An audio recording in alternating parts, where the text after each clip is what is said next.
So the Seahawks defense has apparently joined the dark side.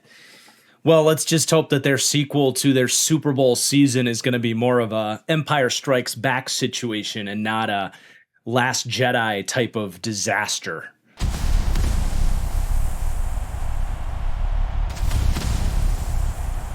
What is going on, everybody? I think we're officially cooking with these deep dives. Now back-to-back episodes, first with a Lord of the Rings episode opener and now a Star Wars reference. Well, my fellow football nerds, welcome in to the reveal of the number 6 team in my deep dive preseason power ranking series, as today we'll take an in-depth look at the defending Super Bowl champions Seattle Seahawks. Definitely anticipating that Seahawks fans aren't going to be too happy with being placed number 6 here. It's a tight race at the top of my rankings for this upcoming season. There's a lot of good teams this year. And, you know, I do think the Seahawks fell victim of the old championship tax. They lost a lot of players. They lost their offensive coordinator in Clint Kubiak. In this series, I put together every different variable for the team, and I've got a model that puts together these rankings. And I think the Seahawks have some things that are going to have to go right for them if they want to be the rare team that can repeat as Super Bowl champions. But I, again, don't want you Seahawks fans to lose sight of the fact that number 6 is still an incredible ranking, and the Seahawks do actually kick things off with our top tier in this series, which to me are Super Bowl or bust teams. We have been on a run of really good teams, but teams that have a lot of variance and wild cards and things that could go right or wrong for them. We're officially at a point in this series where you got to squint a little bit more to find weaknesses and holes in these teams. But that doesn't mean there aren't some things that we got to talk about with this Seahawks team. And anybody that's watched this series knows I sure as hell am going to talk about this team for 2+ hours if we can here. So let's go ahead and begin. As we start, if you could do me a huge favor, please take just a second to hit that like button. It really does support this series, supports my channel. Make sure you're subscribed as well so you don't miss the countdown up to the number 1 team in these rankings in this final push to get these videos done before the season starts here. And the last thing here is want to remind you that the new TFG hats are for sale. There's less than 20 left, I think. Thank you to everybody that has rushed in to get a hat while you can. But go to thatfranchisestore.com. You can check out the merch, rep the hat, rep the brand. Don't want you to miss the opportunity to get a hat if you want one. But let's go ahead and begin. As always in this series, we will go through every aspect of the team through the roster and the coaching staff, and with every different aspect of the team, we'll begin that segment taking a look at their offseason changes in that spot and asking the question, did they get better, worse, or stay the same? So let's start with this Seahawks coaching staff, where I did mention off the rip already that they are witnessing what happens to so many Super Bowl champions and becoming victim to a little bit of that brain drain, where Clint Kubiak, after just 1 season in Seattle as the offensive coordinator, gets hired as the head coach for the Raiders. This is a massive loss for Seattle. The job he did to come in and put together the vision for this offense after trading away DK Metcalf, bringing in Sam Darnold, the way that they were able to leverage JSN in an offensive player of the year type of season, all of it was really run to borderline perfection under Clint Kubiak. And now Brian Fleury, coming over from San Francisco, has some very major shoes to fill here. I don't know how you can call this anything other than downgraded. There's reasons to be hopeful for Brian Fleury, the next in a very long line of former Shanahan-McVay disciples making their way through that coaching tree. Clint Kubiak himself was one of them. So trying to kind of repeat the process here, but could be easier said than done. We'll talk more about Brian Fleury here momentarily, but let's dive deeper into this Seahawks coaching staff with Mike Macdonald really joining that elite echelon of head coaches in his own division. It's actually crazy. We had Kyle Shanahan ranked 2nd in the Niners deep dive.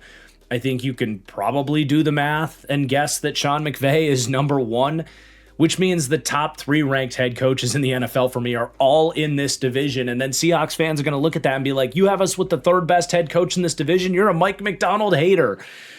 It's a testament to how good these coaches are in this division, man. It's unlike anything I've really seen in an individual division. It's just crazy. Talk about, Mike LaFleur, a lot on his plate to compete with these guys. I can't say enough about the job Mike Macdonald has done here. He's proved to be one of the best head coach hires of the decade, just stepping in and immediately. Well, it took him like half a season to get the Seahawks defense right, but effectively within, a half a year, turned this team into just an absolute juggernaut on his specialty, his side of the ball with this Seahawks defense. But he's not just a, defensive coach and a defensive guru, where, by the way, I do have the Seahawks and Mike Macdonald ranked alone number 1 for both pass defense and run defense coaching. So I am saying he is definitively the best defensive coach in a league that has Brian Flores in it. That's saying a lot. But it's not just that. The culture aspect, the leadership aspect of being the head coach, he has passed that test with flying colors. What was the crazy stat? They were 8-1 as a road team last year, as a team that plays in the northwest corner of the country. Lots of long road trips. Like, for this team to travel that well, of course, to build a genuine dominant championship culture that showed up with that ass-kicking, unified mentality that you kind of just know it when you see it with a true championship type of team.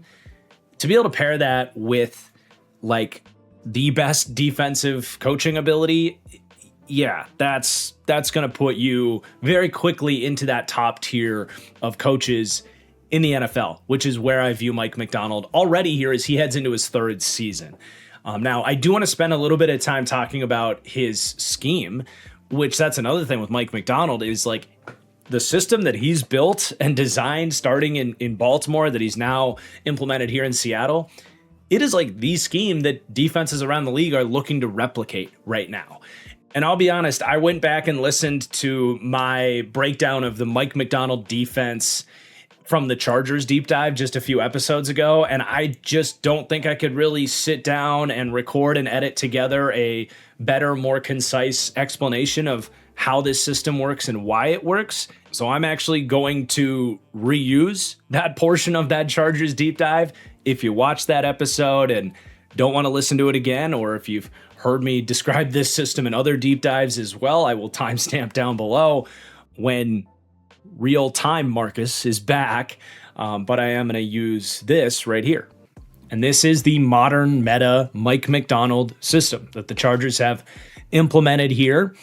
And to me, there's really 2 main things you can look at with the Mike Macdonald system that highlight what these teams do and why it works. And you can kind of split it up between the back end with the coverage structure and the front end with how they design their fronts. So we'll start up front, where it's a 3-4 base structure. However, Mike Macdonald, the Chargers, Jesse Minter, all these teams prefer to live in a base nickel, and more specifically, a base nickel that utilizes a big star defender in that nickel cornerback role. In most of these cases, we've seen it be kind of a traditional strong safety mold. So it was Kyle Hamilton in Baltimore, Derwin James here, Nicky Manwari in Seattle. And the reason these teams do that is that we saw probably 2021-ish, a lot of these kind of split safety, bend don't break, off zone style defenses. We're getting overwhelmed in the run game because you're lacking an extra big body. If you have to ask a smaller slot cornerback to have actual run fits, it's just another disadvantage on top of a system that is already not designed to stop the run. So if you are going to live in nickel, to have someone that can actually get off blocks, fill the run, prevent yards after contact, it's a big deal. So you have that as your kind of formational base structure here, a big nickel. And then the other thing related to their fronts that has really become a staple of the Mike Macdonald system is how they coach and call their, say, third and pass or second and long type of situations, your true drop back pass game when you know the offense is going to have to pass against you. And historically speaking, you're going to look at an NFL playbook and it's all right, here's our maybe 8 formations we might call in a true drop back pass situation. Underneath those 8 formations, you might have 9 or 10 different blitzes that you're asking your players to learn. Mike Macdonald has come in and kind of rewired how that's coached. Instead of a bunch of different formations and different layers under that, says, here's all our blitzes. And instead of teaching every player what every different blitz looks like under every different formation, he will teach each individual blitz to every player and teach them that blitz at all 5 of those spots. There's a video of Mike Macdonald talking about how he coaches this, where he sets up 5 chairs in the gym. You have your D-line, run the blitz, and then they blow the whistle, you rotate to the next spot, run the same play again until everybody gets it. And the advantage to this is twofold. Number one is it really helps you pick matchup advantages. If you have different body types and different guys that can win in different ways, you can scout ahead and be like, oh, their right guard really struggles with power. Their left guard really struggles with, swim moves or whatever it is. And you can take an edge rusher and put them over that player, or whatever you got to do to find those matchup advantages. You can do that. But it also creates and I'll steal a term that is becoming more popular in NFL circles, but the illusion of complexity. For your opponent, they're looking at this defense and having no true idea about what blitzes you're running based on tendencies, based on where guys are lining up. To the opponent, they don't really know what's coming. But from your perspective, you have complete transparency about what you're doing. And in fact, the idea that you've kind of run that blitz from a different spot in a previous week actually gives you a better chemistry and a better understanding of what your role is on that blitz, because a lot of these are going to have those picks and stunts and stuff. So if last week you were the looper and you appreciated how that D tackle blew up the 2 guards and you got your free sack, the next week you're lined up as that disruptor and it's your job to blow up the double team. You have a better understanding of what you need to do and how it's going to help your teammates. So it works for very good reason, and it's why so many teams around the league are trying to replicate that system.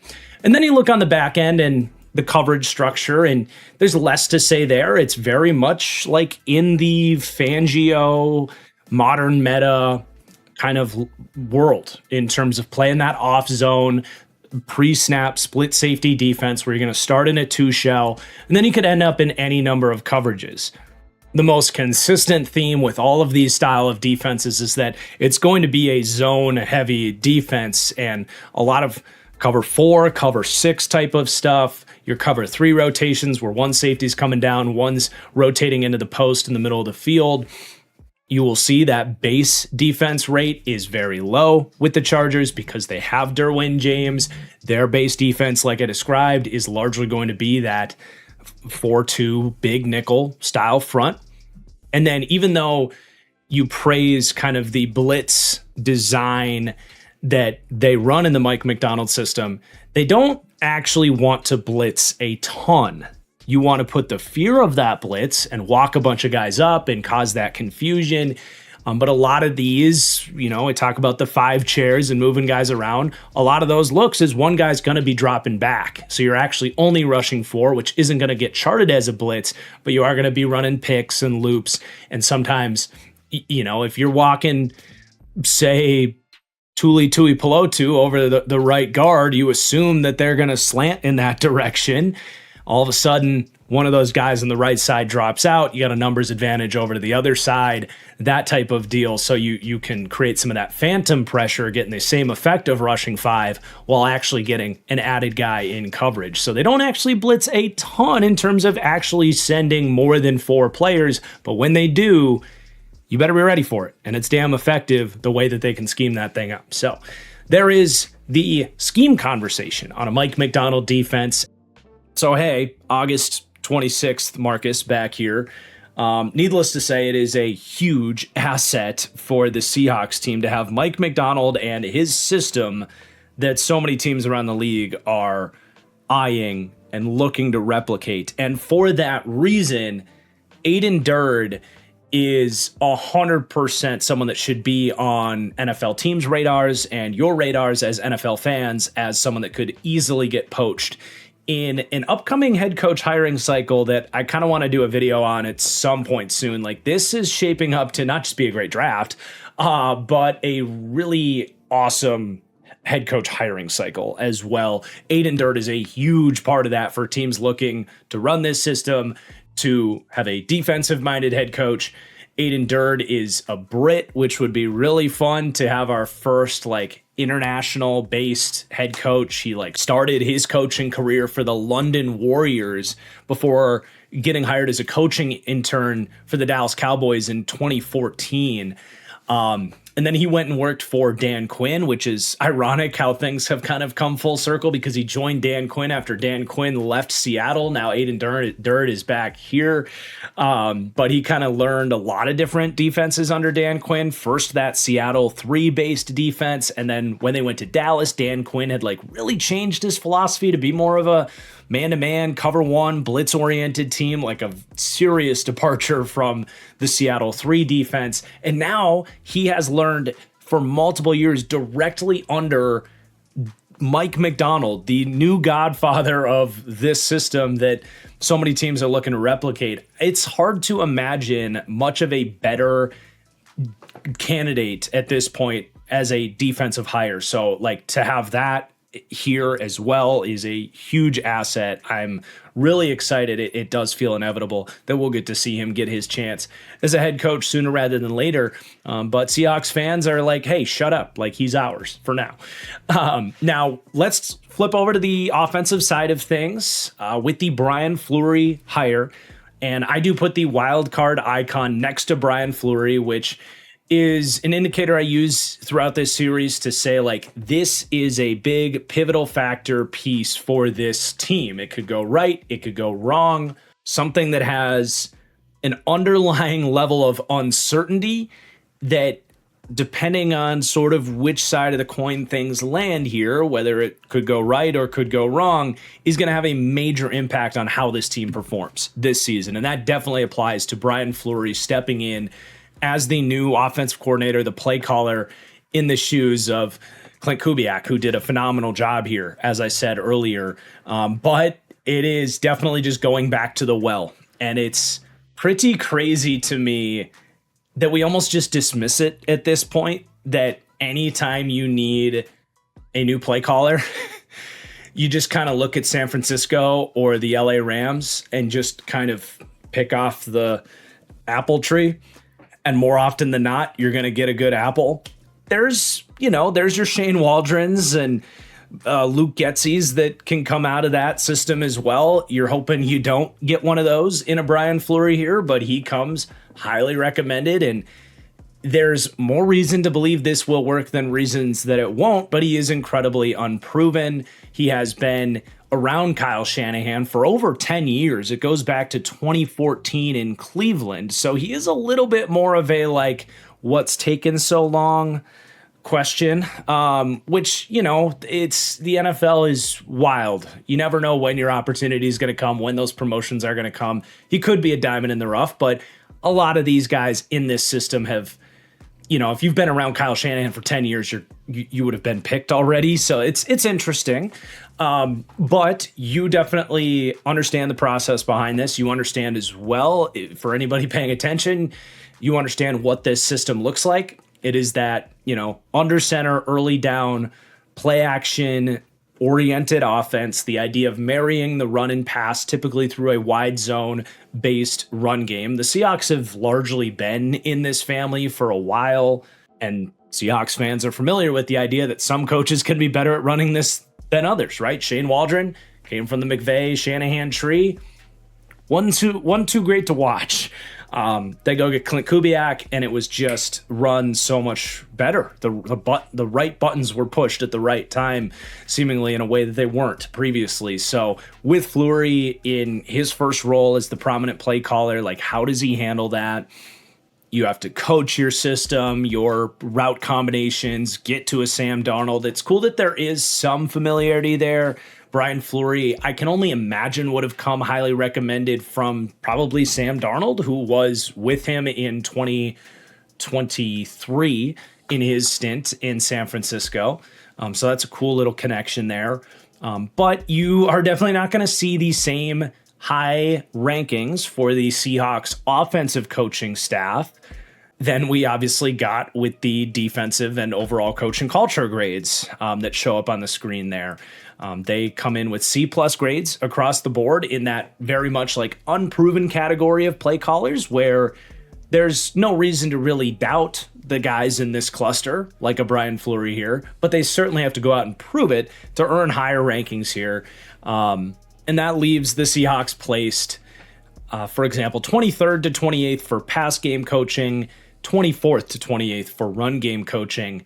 And like I said, this is one of, if not the only and biggest major question mark for the 2026 Seahawks. So we'll see how things are run with him as the new OC. Now, before we get to this Seahawks roster, I want to thank the sponsor for today's deep dive, and that is SeatGeek. Seahawks fans, I think you know this, but you've got it pretty good. Not only is your team the defending Super Bowl champs, you've got a opening, NFL opener home game where you get to go and see the flag get raised and cheer on your team, but also just one of the best football environments that is at the very top of my list to get to a game out at Lumen Field and see the 12s in action. But SeatGeek has got you covered if you're looking to go to a game and join the 12s, scream at the top of your lungs to see Sam Darnold launch nukes to Jackson Smith and Jigba. SeatGeek has the best app, the best user interface for buying tickets. They color code every single seat. So if you're familiar with the color coding system of this deep dive series, congrats. You know how to use SeatGeek. Just look for the green dots. Green means good, red means bad. And you're getting the best bang for your buck. They will give you images of exactly what that seat is going to look like. If you're not certain what the view is going to be, you'll get the tickets right there in your SeatGeek app, which makes the approach to the gate all the less stressful. You don't have to go through email chains and make sure your connection's good enough to track down, third-party ticket options. It's all right there in the app. And for all of the non-Seahawks fans, of course, they've got you covered for any NFL game you're looking to go to. We still have a weekend of one more round of preseason games as well, the MLB playoff push, concerts while the weather is still nice, you name it. And right now, if you use code TFG10 at checkout, you will save up to $20 on that next ticket purchase as well. That's code TFG10. It'll let them know I sent you. Enjoy wherever you are headed. And now let's get back to the Seahawks deep dive. So we'll begin the roster breakdown at quarterback, where the Seahawks aren't making any changes after a big offseason last year of QB changes that could not have gone any better for the Seattle Seahawks with Sam Darnold winning a Super Bowl with this team, and not just, freeloading on the heels of a great defense. Sam Darnold had a great season as well. And in last year's deep dive, the biggest reason I was too low on the Seahawks coming in, I talk about how I've got a model and I plug in ratings and it spits out where these teams rank heading into the year. I didn't have this team high enough at quarterback. I had real questions of how things ended in Minnesota, with it being just a one-year breakthrough on Sam Darnold. I worried that he wasn't going to be anything super special. I've always liked Sam Darnold and had kind of held on to him longer than I was told I was supposed to, at least. And for a little while, I was right about how things played out in Minnesota. And then I am still kicking myself to this day for jumping ship after a couple of really ugly performances in the biggest of spot for the Vikings. But, coming into last year, I think a lot of those questions of is the Sam Darnold of old still in there? Can he play consistent enough football? Can he play in a situation where the offensive line isn't the best? Because it felt like in Minnesota, once the offensive line started to break down, that synced up with some of his really bad games down the stretch for the Vikings. So a lot of those questions really stacked back up and added some fears for what it was going to look like here in Seattle. And my goodness, did he just burn the tape from those like last two games in Minnesota and just played like the rest of 2024 Sam Darnold, which was easily a top 10 quarterback within the confines of that season, hit the ground running here in Seattle. And at this point, I don't have those questions about Sam Darnold. I do see a really good NFL quarterback right in that very tight cluster of guys pushing for top 10 QBs in the league. And at this point, I'm definitely comfortable trusting the tape, trusting the talent, trusting the overall idea that, yeah, he wasn't quite ready when he stepped into the NFL. And the Jets certainly was not the proper destination to put a young Sam Darnold into, and that derailed his opportunities for a few years. But absolutely trusting that, look, this isn't some like random quarterback that's emerged through the woodworks. This was the number 3 overall pick. And by the way, was my QB1 that year, and someone that I absolutely saw the vision of how he could become a top 10 quarterback in the NFL, because Sam Darnold has all the tools. He's got a great arm. He's really athletic. His ability to get out of sacks and make some of the more eye-opening, impressive throws on the move that any quarterback will make throughout the course of a season is absolutely in there with him. And then he's built on top of that the foundations of a quarterback that is now a very reliable processor and decision maker at the position. He's not flawless. There are still some pass ups. There are still some aggressive decisions made from him. He is right in the middle of the league with a 3.2% turnover worthy play rate. So there are some games that get away from him a little bit more than others. Is he a consistently elite quarterback? No, but short of that, he is more than good enough in terms of running, especially a Shanahan-style offense, on time, with really good accuracy, by the way, and, distributing the ball with good processing and decision-making. And that all stacks up to me where I'm comfortable ranking Sam Darnold as QB 12 right now. But the thing is, 9 through 12 for me right now have all been revealed. Jaden Daniels 9, Jordan Love 10, Trevor Lawrence 11, and Sam Darnold 12. They are neck and neck and neck. So whether he's 12 or 9, to me that is minutia. He's ultimately a really good quarterback for me, who comes in at the very top of my tier 3 for NFL quarterbacks, which is a quarterback worthy of paying basically whatever you need to pay him, someone that deserves that franchise quarterback label, and someone you can win a Super Bowl with a good team around him. And guess what? This team won a Super Bowl with Sam Darnold with a good team around him. Now, if he continues to, within, year 2 with the Seattle Seahawks here with these playmakers, the offensive line still has its issues. If he improves his consistency to an even higher level, for example, I don't think he was as good in the second half of the year last year as he was for the first 8 weeks of last season. You could argue there could even be an up arrow for a Sam Darnold, who's only 29 years old, by the way, which is young by quarterback measures. There's a world where Sam Darnold even, earns himself into a higher tier ranking, for example, as a tier 2 guy. I'm not going to write that off. Would love to see it for Darnold. I apologize to Seahawks fans and Sam Darnold for jumping ship at the worst of times, which I have never been so mad at myself, honestly, in this chair, in this position.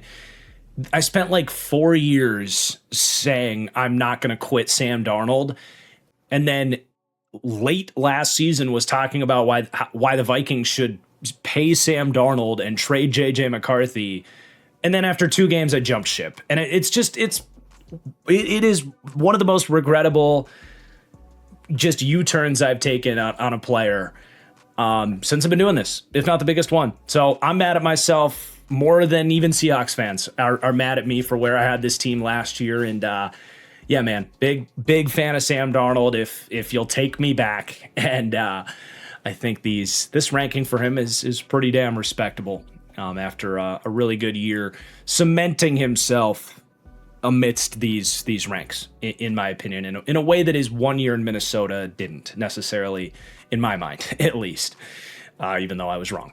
But let's continue on here. So the backup situation, you have currently Drew Lock is the backup. If you just took Sam Darnold and just turned the football IQ processing and decision-making meter, like if this is one of the robots in Westworld where you can like tweak the sliders, if you just turn that pretty much all the way down, you would end up with Drew Lock, which is just not ideal. But he's a human with a strong arm that can take snaps at the quarterback position and run around a little bit and occasionally do some fun stuff.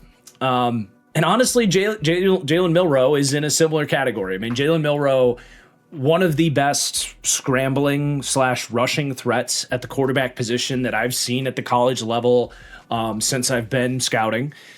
He's got a strong arm, really inaccurate, really slow decision maker, really has a lot to learn about the quarterback position, and maybe in an NFL QB room with a Clint Kubiak, some things have come along there. It's hard to say because we haven't really seen him play. I've always said on Jalen Milroe, and I do not mean this to be disrespectful, even though it comes off as being disrespectful. He legitimately has elite upside as a running back. He is built like one. He's 6'2", 225. He's got legit like 4.3 speed. He's got contact balance. Like, he is incredible with the ball in his hands. I still think it's his business to try and be a quarterback at the NFL level for as long as he wants to, but it's not like this is some unheard of idea, right? We saw what Terrell Pryor did. Julian Edelman was once a college quarterback. Taysom Hill, who's still found a way to make a lot of money and make a big impact on his team in a fusion of a quarterback / tight end / fullback / wide receiver / running back role for the New Orleans Saints. Some spectrum there for Jalen Milroe to go and play some other positions. There is so much potential there. And that's especially kind of fun to bring up as a last talking point on this Seahawks quarterback room, because as we transition to the backfield here, because they honestly, looking into the future, could probably use some more help at running back as we turn the page here. Now, as we look at their offseason changes in the backfield, they didn't ignore it. You know, they spent a first-round pick, the last pick in the first round, in a brutal running back class. They take Jadarian Price, knowing that that was the only chance they were going to have to get him. And if they didn't get Jadarian Price, who the hell knows who was going to be the starting running back for the Seattle Seahawks. So I understood that pick kind of getting backed into a corner. But at the same time, that exact decision is why I questioned why this team wouldn't just pay Kenneth Walker, who looked awesome once he finally got the full workload here after Zach Charbonnet unfortunately tears his ACL at the very end of the season. So you're losing last year's backfield. Zach Charbonnet could return late, is probably expected to return late, but who knows what version of himself he's going to be, and he might want to protect himself a little bit as an upcoming free agent as well. So total unknown there. And then, yeah, Kenneth Walker leaves to go sign with the Chiefs. We just did the Chiefs deep dive. Loved that move for the Chiefs. Don't love this for Seattle. I really don't. I think Kenneth Walker brought a lot to this offense. Behind an offensive line that's still figuring a lot of things out, Kenneth Walker's able to create not just like turning what for most backs would be a negative run, turning those into positive runs, but also create explosives through the run game for this team too. So it's a downgrade losing those two guys. Even though they draft Jadarian Price in the first round, they did bring in Emmanuel Wilson, who has been Green Bay's backup and a pretty good one at that. So it's not like they did nothing, but it is downgraded for me at running back.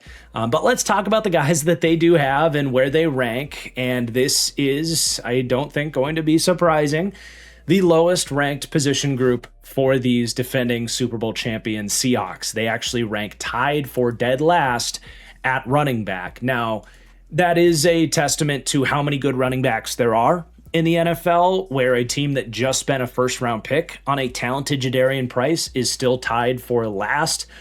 Price has to come in and prove what he's got. And Price himself, a prospect I liked, wasn't even the starter for his college team, right? That's kind of the big just talking point that gets said about Jadarian Price.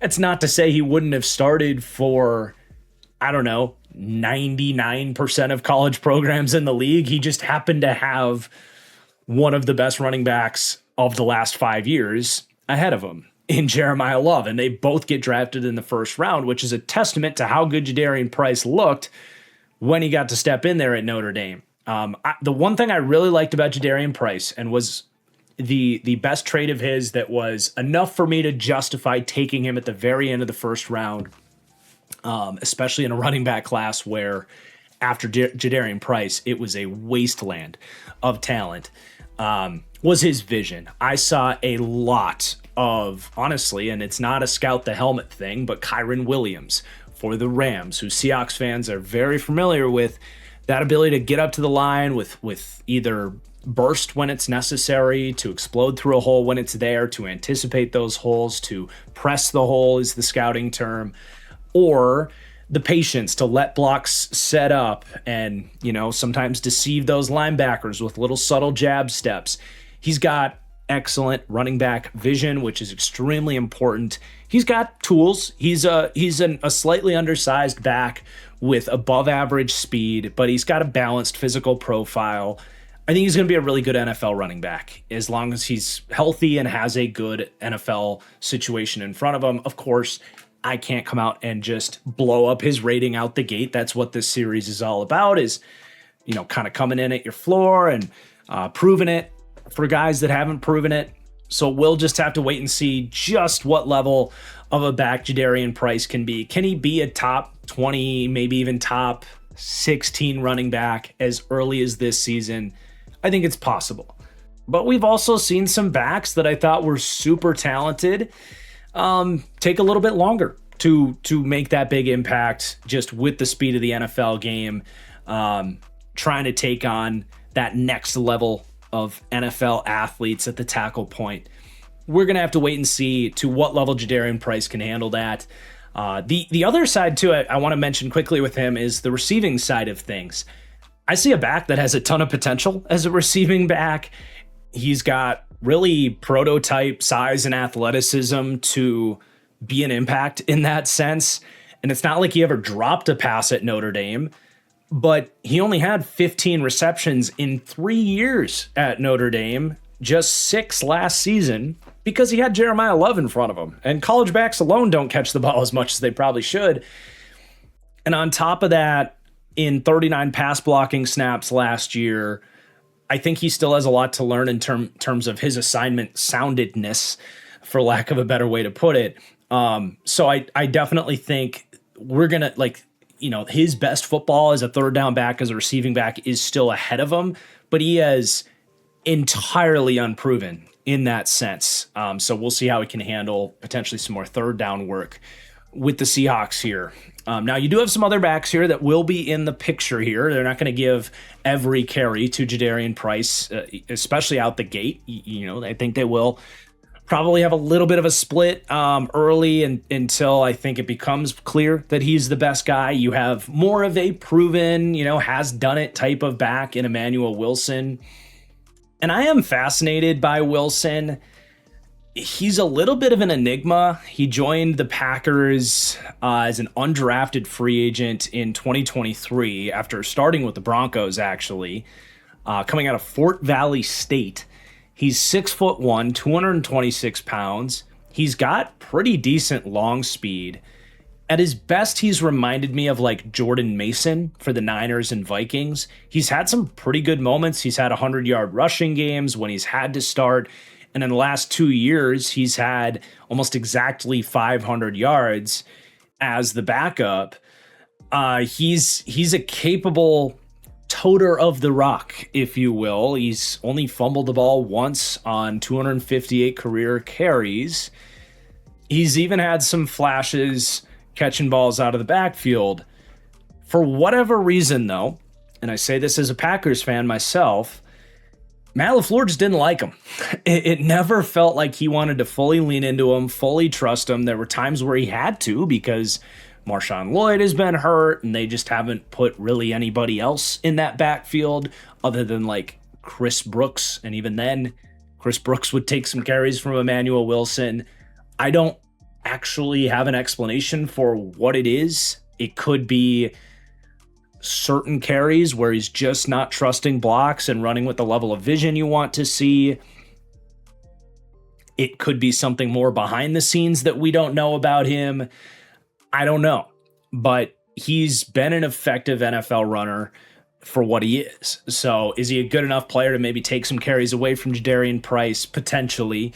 Was a reasonable guy to kind of circle and say this is a potential guy that we can operate our run game through for effectively nothing in terms of contract cost. That's another thing, is like his production profile would probably tell you he should get more than a league minimum 1 year, $1.5 million contract. I don't know. There's just kind of always been something missing that is hard to kind of put a finger on with Emmanuel Wilson, but don't hate the signing. You do have, Zach Charbonnet could come back at some point. Just like, don't want to spend too much time on him.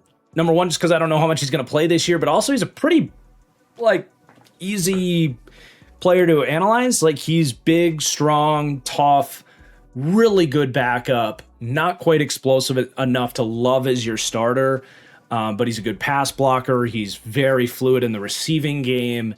I think if they end up bringing him back, because he is in the last year of his contract, this ACL tear, glad he got a Super Bowl ring out of it, but his ACL tear really couldn't have come at a worse time for him in terms of career earnings and what this could mean for him. But yeah, we'll see what kind of the long-term plan is. I think him and Jadarian Price could make a ton of sense as just a really good 1-2 punch. And the fact that he might come back, sometimes these guys come back better than ACLs, better and sooner than you would expect. The fact that he could come back, Jadarian Price could break through as just a really talented hit of a first-round pick.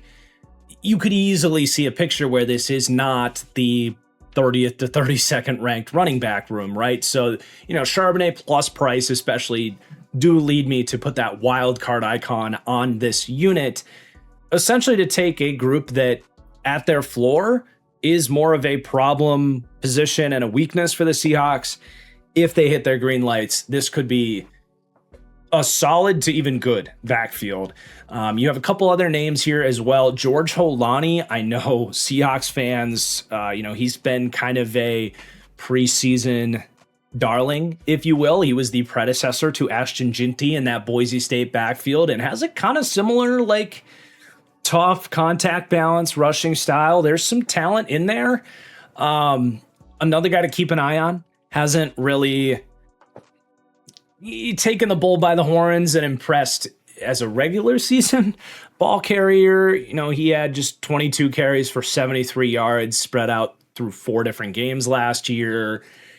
But I know Seahawks fans would want to wring my neck if I didn't at least mention him in the thought that maybe he emerges as a guy here. You also have Velus Jones here, who was drafted in the 3rd round by the Bears as a receiver and has been trying to make that Cordarrelle Patterson shift to running back. He is physically talented with the ball in his hands. If something clicks with the vision, there could be something there as well. I'm not familiar with the other guy there, Jacardia Wright. But yeah, there's your Seahawks backfield, your lowest ranked position group for these Seahawks, and definitely a wild card unit. The common theme around the NFL that we've heard for the last decade is running backs don't matter. There's some truth to that, but I do think especially in recent years where we've seen a bigger shift towards the run game, I think running backs do matter. And we have certainly seen some backfields around the NFL where you can watch them and the eye test and a lot of the metrics and say, yeah, I mean, they need better running backs. And I think there's a chance that that's Seattle this year, but it really comes down to largely Jadarian Price and what he looks like as a rookie. You can easily see a world where they're perfectly good and well here at running back as well. Now let's move forward to the rest of the weaponry and pass catchers here. We'll look at their offseason changes at wide receiver and tight end. And really, to no fault of their own, they do have a couple of losses from injury. Jake Bobo went down with an ACL tear about a week ago, which sucks. That's more of a hit to their run blocking, but is a loss for their wide receiver depth as well. Derek Young no longer with the team. I think with Rashid Shaheed emerging as the return threat that he is after they acquired him last season, no longer in need of Derek Young, who goes to the Raiders. But then at tight end, they also lost their fullback, Robbie Ousts. Not to make light of this, though, because it's a season-ending neck injury. And as a Packers fan who saw Jermichael Finley and Nick Collins' careers cut far too short, I am hoping for a full recovery on Robbie Ousts. According to fieldgoals.com, it's not believed to be a career ender, so let's keep our fingers crossed for that one. But I will say, like, okay, in terms of pass catching and weaponry, are you going to sweat the losses of Jake Bobo and Robbie Ousts? No, but it is definitely a hit to their skill blockers. You never want to see injuries like isolated in one spot. And in this case, it's like your extra blockers, Jake Bobo, Robbie Outs. Those guys played well last year in the roles they asked of them. So it's not nothing. I want to stress that those guys got hurt. But in terms of pass catching capabilities, you're not like gonna really sweat that. You do have some additions at wide receiver on top of those losses. So Torrey Horton does kind of get a full rookie season, if you will. He played a little bit last year, and then they had to shut him down for the year. He only played 18% of snaps. So that's kind of an exciting addition to the room. And then Emmanuel Henderson Jr. as well, 6th-round pick out of Kansas. But I ultimately said neutral at both wide receiver and tight end in terms of are they better or worse from last year. But definitely different with some of the losses to the blocking pieces there. But as we open up the book on these Seahawks weapons, they rank 6th in the NFL for me. Really a strength of this team. And man, I gotta run, I guess, one last apology tour, one last Jackson Smith and Jigba apology letter after seemingly doing this, I think, every single week last year. Like, hand up, I definitely didn't see this version of Jackson Smith and Jigba being possible. And you talk about what areas of this team in last year's deep dive I had rated too low that led to their ranking as a team being too low. It was JSN shattering my expectations for what he could be as a football player. I envisioned him as a really good slot wide receiver that can make tough catches, maybe not be the most dynamic vertical threat. But I always kind of was like, I don't know that you're ever going to love being, having JSN as your number one wide receiver. And after they traded away DK Metcalf, I was like, I like JSN, but I feel like you're kind of missing some of that high-end juice. Yeah, this idiot was wrong. I mean, JSN just took, you talk about these like best case, like 1% outcomes for these prospects. JSN took that path. And he's hit green lights as a player that, at least for me as a scout, like I just didn't think were a part of his profile. Number one, I think he's just faster than he ever looked to me at Ohio State. And this reminds me a lot of Devontae Adams, honestly, who was a 2nd-round pick, who was kind of a 4-5 speed guy. And you never watched him and was like, oh my God, Devontae Adams is a burner. But he actually was able to work on his body, work on his running technique, I suppose. And someone maybe could do a better deep dive onto this than me. But there are examples of receivers improving their speed, and I think JSN is next in line in that category. So he's able to like legit run past corners and safeties to get open deep. And you stack that now on top of a player who, as a route runner, was a really good route runner coming out. He has refined every single little literal footnote of his route running to the point that he should be mentioned with someone like Davante Adams. And in that debate for who are the best route runners in the NFL, his technique, and not just that, the deception with the shoulder fakes, and a player that has such on-demand, sudden acceleration and change of direction skills to just snap off in any different direction. Hard Knocks actually just had a really cool feature on that. JSN is every bit deserving of Offensive Player of the Year, should be mentioned as one of the 10 best players in the NFL. He was the driving force of this offense. I do think like getting paired with Sam Darnold was excellent. Like, let's be honest, Sam Darnold throws a gorgeous vertical pass, and we saw it with Justin Jefferson, we saw it with JSN. Like, even when JSN is slightly covered, because he's not like, it's not like Tyreek Hill where he's just burning past guys deep all the time. A lot of times he's more in contested catch situations down the field. He's improved his speed, but he's still not like pulling away from guys every time, you know what I'm saying? But like, to have a quarterback that can put it in his area, and then you see a guy whose change of direction skills and body control and ball tracking ability to high point the ball or contort for tough catches, that has also really mattered for him. I mean, yeah, he's incredible. He is, I don't want to say single-handedly, but he's clearly doing a lot of heavy lifting to get the Seahawks to be ranked 6th for me in terms of weaponry. But that's just the reality of when you have a legitimate elite alpha wide receiver who you can funnel your entire passing game through to all 3 levels of the field. It just opens things up so much more for everybody else.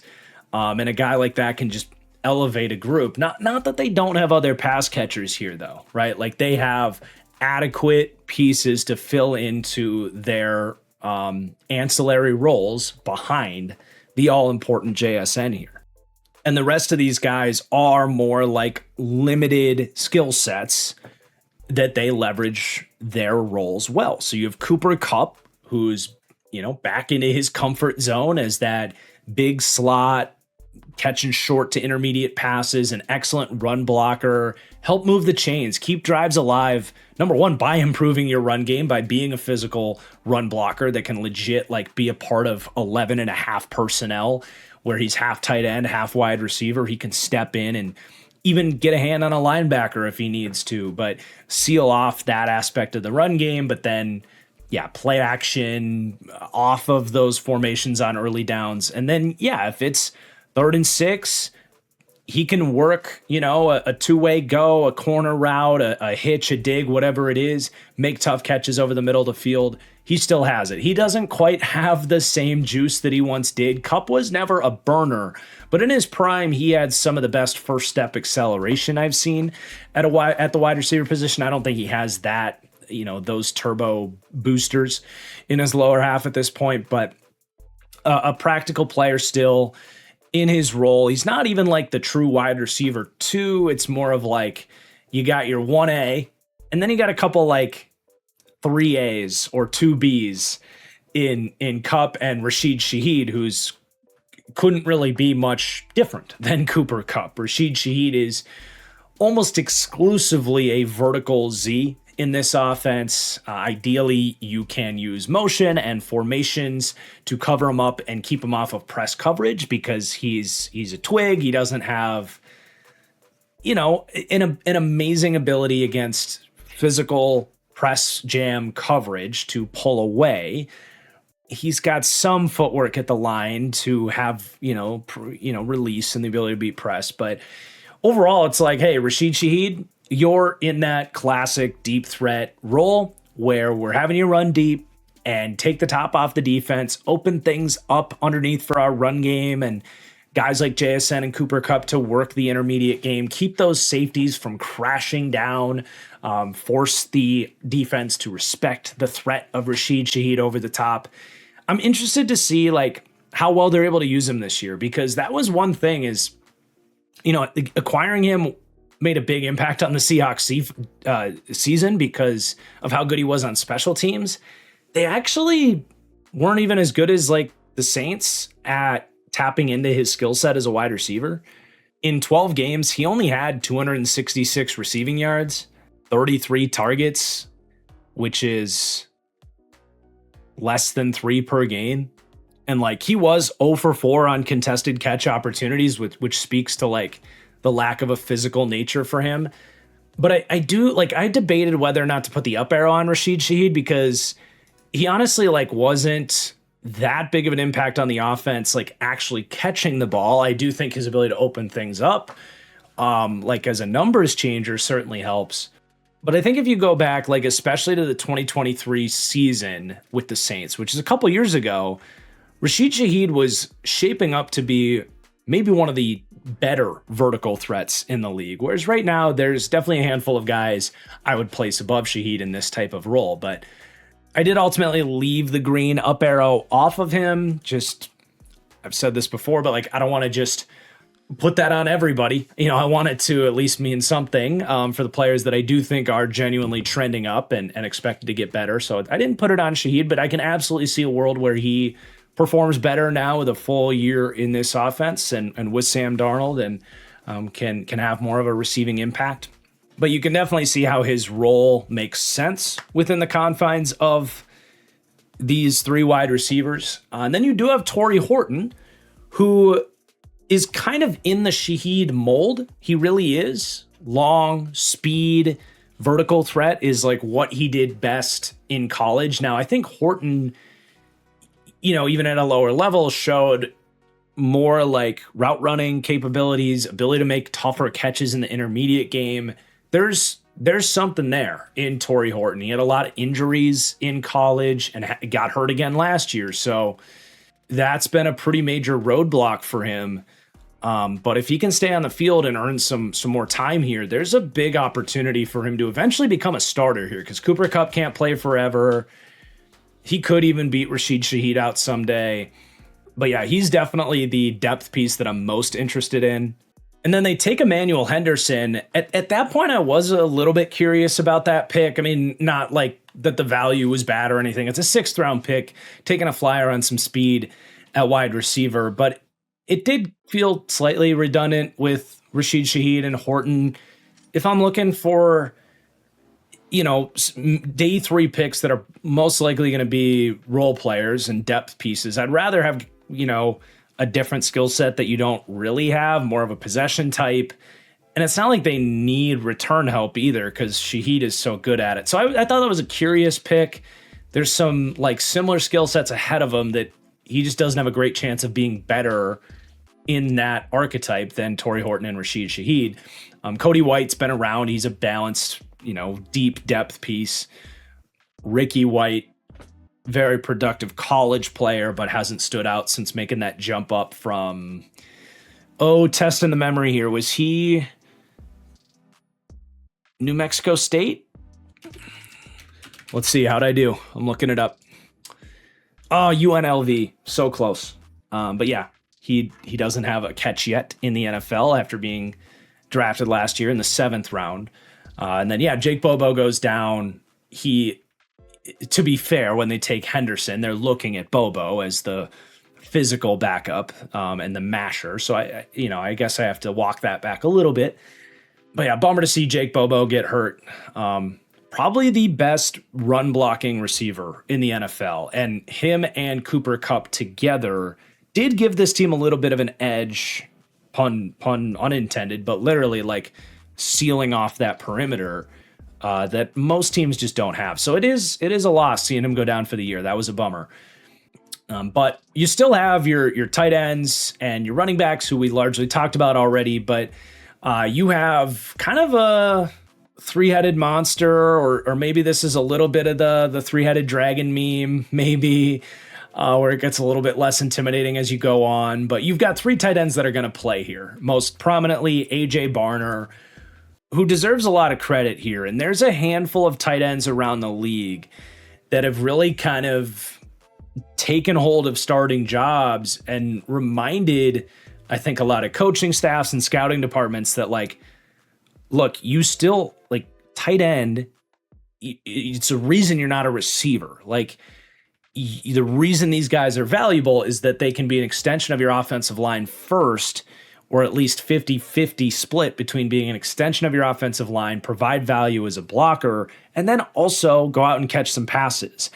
And I think the Seahawks themselves, after they had just spent a high second-round pick on Elijah Arroyo, had a little bit of a realization once the season started that we're like, oh yeah, it's really nice to have that inline masher that can really help our run blocking, who also, like, in the routes that we're largely going to ask that guy to run, he can sit down in his zone coverage. He can win a tough catch. He can catch a ball short of the sticks and stiff arm a guy and pick up a tough first down.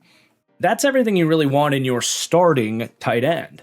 And I actually put the up arrow on AJ Barner as well, because I think he has gotten better as a blocker. I think he's gotten more comfortable in being a player that sees more targets, because it just wasn't his role at Michigan and hasn't largely been his role here, but they do trust him as that kind of classic possession tight end. He's a good player, man. I like AJ Barner quite a lot, and I fully anticipate he's going to be this team's starting tight end. Now, I do also have the up arrow on Elijah Arroyo, who was a second-round pick, and there are certainly ways to use him as a tight end too, and kind of extension of your wide receiving core as well, especially once you have that actual starting wide tight end. So this team will run their fair share of 12 and even 13 personnel. They were 8th in the NFL in heavy packages last year. Now, actually, a large chunk of that was 21 personnel because they had Robbie Ousts. We'll see how much they like Brady Russell and changing coordinators and all that. Now, granted, it's still a Kyle Shanahan disciple. They've always kind of liked 21 personnel. But if someone like Brady Russell isn't as good of a fullback as Robbie Ousts was, maybe we do see more of a lean into 12 and 13 personnel, which is going to be more tight end oriented groupings. But as a wing tight end, Arroyo can reach block slot corners and linebackers and safeties and hang there. He just isn't ready as a inline tight end. If he gets matched up on a defensive end at any point, which is going to happen if you're a wide tight end next to the tackle, he just doesn't have the tools to live in that world. But then you also will probably see some like third and long situations where they take our AJ Barner off the field and put Arroyo in. You can call 12 personnel, force the offense into a base defense with only 4 defensive backs, and then just line Elijah Arroyo up as a slot, or they've talked about using him as an X wide receiver, and he probably is this team's closest thing to like a traditional X. So we'll see just how much the new coordinator and this team wants to tap into that with Arroyo. The reality is, in his rookie season, he actually lost a lot of snaps to Eric Saubert, who's just a much better run blocker. And that could even keep up because Saubert was with Brian Fleury in San Francisco in 2024. But those two guys will rotate in different heavy personnels depending how you want to use them. Arroyo's the one with the juice and big playability, the ability to make tough catches, some good run after catch stuff. Saubert's more of the reliable run game impact. And then everybody else in this depth chart is more run block oriented. They did bring in Nick Van Nett, who keeps doing it. He's been, I think, like a 10-year vet at this point. I mentioned Brady Russell. We'll see how much they do trust him as the fullback coming in to replace Robbie Ousts for a year. Nick Callerup played for Minnesota, big 270-pound tight end. So they do have other guys as well that, at least from a run blocking aspect, should be adequate. And then I feel like I covered the running backs pretty well, with most notably Jadarian Price just being such an unknown there, but should be able to handle some good stuff in the receiving game. But there are your Seahawks pass catchers. Again, they rank 6th for me, largely just with JSN being a definitive top 4 wide receiver, a true elite tier guy, And then just a bunch of other guys that more fill specific roles behind that true alpha. But needless to say, they are in pretty good hands here as long as JSN is out there for them. Now let's talk about this Seahawks offensive line, which was probably one of the surprises of this offseason for me, that they did so little with the O-line. They didn't lose anybody, but their only additions were Bo Stevens, a 5th-round pick out of Iowa, and Bobby Hart, which Chargers fans are like, really? Okay, you want to sign up for the Bobby Hart experience. This team made a big stride forward with their offensive line last year, but it was definitely a group that I would have kept pounding away at here. And it is not the highest ranking unit here for me. They come in as my 24th overall offensive line, a little bit higher for run blocking, where they're 18th to 19th. But they do come in pretty close to the bottom for pass blocking. There's a pretty big tier that ranks 23rd to 29th with C-graded pass blocking units. But needless to say, with that mark right there, I got some questions about, the overall pass protection here. And there were certainly moments last year where, even though they were better than 2024, where they were one of the worst offensive lines in pass protection that we've seen over the last 5 years, they were better than that, but there was definitely still some moments where Sammy D had to get that ball out quick, and even led to some negative plays for them as well. But let's go left to right. You got Charles Cross at left tackle. He's really locked in as a roughly top 10 left tackle, a player that you could argue for the up arrow on. He's had a nice career trajectory. But again, I don't want to just necessarily put that on every player. He turns 26 this year. Last year was the first year that he realistically didn't get better than the year before. So I think largely we're talking about him settling in as a really good franchise left tackle, not impenetrable, but really good in both phases, and someone you're totally happy with there at left tackle. Gray Zabel at left guard was a great draft pick for this team, because yes, he was a good rookie, but especially because of how much better he was than what the replacement level options were for this team. And I would maybe argue that he got slightly, God, I hate to say this because I freaking love Gray Zabel, but I think he may have actually gotten, I don't want to say overrated, but slightly overhyped. Don't come at me, Seahawks fans, but like, when we spent so much time talking about how bad the offensive line was, he was a first-round pick. We spent a lot of time praising them for making this pick, and then they improve the O-line and go on a Super Bowl run. I think people maybe are starting to circle Gray Zabel as like a Pro Bowl level impact for this team. Maybe I'm off on where people are evaluating Gray Zabel. Look, he was not perfect. There were games where he was getting beat, sometimes with the anchors, sometimes just missing on the technique, whether it's with his hands or not staying square with his feet. Run blocking, I think, especially as the year went on, like making that jump from North Dakota State to the NFL, like started to figure things out there. He's a great athlete, great mentality for the run game. And again, with how his season finished, you feel really good about his trajectory there. But all I'm trying to say is, like, he still has room to grow, to reach that level of like some of the game's best guards, and I think he could get there. So do not take this the wrong way. Just like, 74 rating for me. He's a good guard and a massive upgrade from what they've been working with in the past, and should continue to climb there. At center, you have Jalen Sundell, who won this job from Olu Oluwatimi, who now becomes the backup center. He is Gray Zabel's college teammate, which is really fun. He can block wide zone. He's a smaller center, at least by weight. He is 6'5", but 300 pounds. I think play strength matters for NFL offensive linemen, and I don't know that I would praise his play strength for the position. I do think when he gets isolated in pass pro, you do see him collect his losses, especially when the guy to his right leaves him on an island and sets him up to fail, who we'll talk about, and Anthony Bradford. I would say Sundell has established himself as starting caliber, but towards the bottom of starting centers. But he does remind me of a lot of these centers that kind of come out of nowhere and slowly earn a starting job, slowly get better, and eventually you might look back and it's year 7 for the guy, and all of a sudden you're looking at Ted Karras as a solid starter, or the Niners center, Jake Brendel. I think we could see year-to-year incremental improvements for Jalen Sundell, and they're reasonably happy with him. I'm not about to say he's impenetrable or a stud or anything like that, but he's just fine.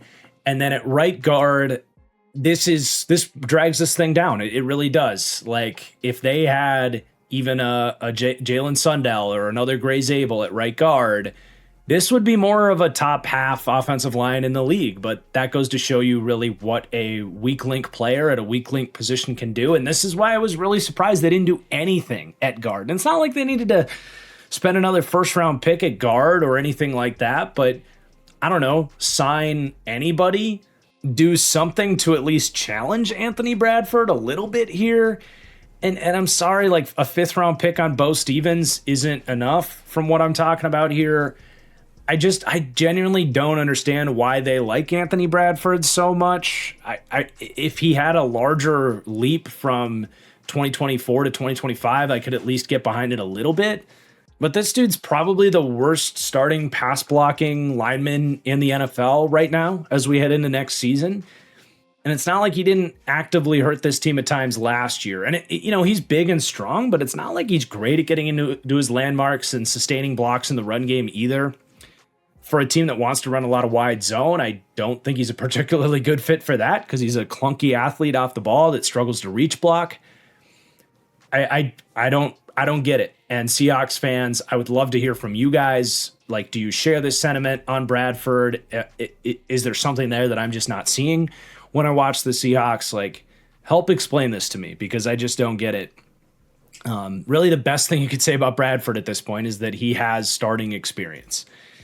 Between the last 3 years since they spent a 4th round pick on him, that's the other thing. It's not like this is some like former 1st or 2nd round pick that they're just like attached to the hope that he can figure it out on. Like, it's a 4th round pick that started over 2,000 snaps in 3 seasons, and it's been pretty much the same the entire time. So I don't know. I just don't understand it. But you have Abraham Lucas at right tackle. Had a healthy season last year, and that's really all we've been waiting for here. Been banged up so much. Hopefully things can stay that way, and that's all in the past.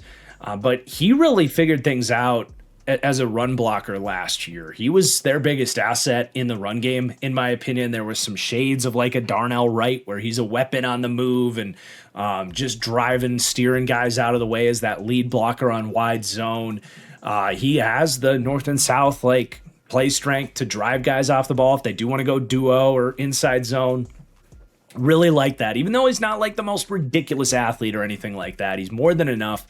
And pass pro, like he's a tough guy to beat. He's got a little bit of everything. Good anchor, good feet, good hands. I wouldn't say great or unbeatable in any category there, but really good player at right tackle. So your tackles aren't the question, and neither is left guard a question with Gray Zabel, but you're definitely better on the perimeter than you are up the middle. Now, as far as depth is concerned, you do have Josh Jones, who is, I feel like I've been overusing the term enigma in the last few deep dives, but it really does apply to Josh Jones, where he is the rare tackle that has really proved that he can only play one side. And a lot of guys maybe like are that way, but they've won a starting job at right tackle or left tackle, so we haven't really been forced to ask if they can play the other side as much. Whereas Josh Jones like hasn't quite been good enough to cement a starting job in the NFL, and then he gets pegged as a swing tackle, which typically swing tackles you want to be able to play right or left tackle in case one of those guys go down. Josh Jones has been a pretty good left tackle. And honestly, I still think someone could look at Josh Jones. Like if I was the Commanders and Laramie Tunsil goes down for the year and it's an important year to keep Jaden Daniels healthy, I would have been making calls for Josh Jones. Anybody that needs like a starting left tackle, I actually think Josh Jones can do it. And it was weird to word it this way, but it was a blessing for the Seahawks that it was Charles Cross that actually got hurt last year, not Abraham Lucas, because Josh Jones did step in and play just fine at left tackle. So as long as it's needing a backup left tackle, Josh Jones can do that, but he's really struggled when he's had to go to the right side for one reason or another, and that's where they bring in Bobby Hart, who would have to be your backup right tackle. Now, similar to Anthony Bradford, the best thing you can say about Bobby Hart is he has starting experience. It isn't pretty starting experience, but he would be your backup right tackle. You want to see Abraham Lucas stay healthy there. And that is largely the extent of your tackle depth. You go to the interior depth. Olu Oluwatimi all of a sudden does become like a half decent backup center. His pass protection is still an issue, but he has very strong hands and can steer guys in the run game. Christian Haynes, man, I don't know what's going on. There does feel like something behind the scenes with him. I know there's been like conditioning questions with him. His wide zone run blocking tape at UConn, still to this day, some of the best wide zone run blocking tape you'll see at the college level. You would think would be kicking ass, taking names, at least in one phase for this team. But he hasn't been able to beat out Anthony Bradford. And, the pass protection with him is a question mark. To me, there just does seem to be something extra with him and a lack of a trust factor from this staff. But I am still interested, and at least he's still here, at least for now. We'll see if he makes the team. But one more year of me keeping the eyes on him. And then they draft Bo Stevens. When in doubt, just take Iowa offensive linemen, because more often than not, they'll at least turn into like decent backups. But Bo Stevens was, as far as Iowa offensive linemen go, about as uninspiring to me as I've watched on that O-line. Just not a whole lot of traits to write home about, and fell off a lot of blocks and, struggled to deal with speed on the interior. So, adequate day 3 offensive line pick at the end of the day, but not someone I'm really expecting to challenge Anthony Bradford for a starting job, at least not right away. But yeah, there is your Seahawks offensive line.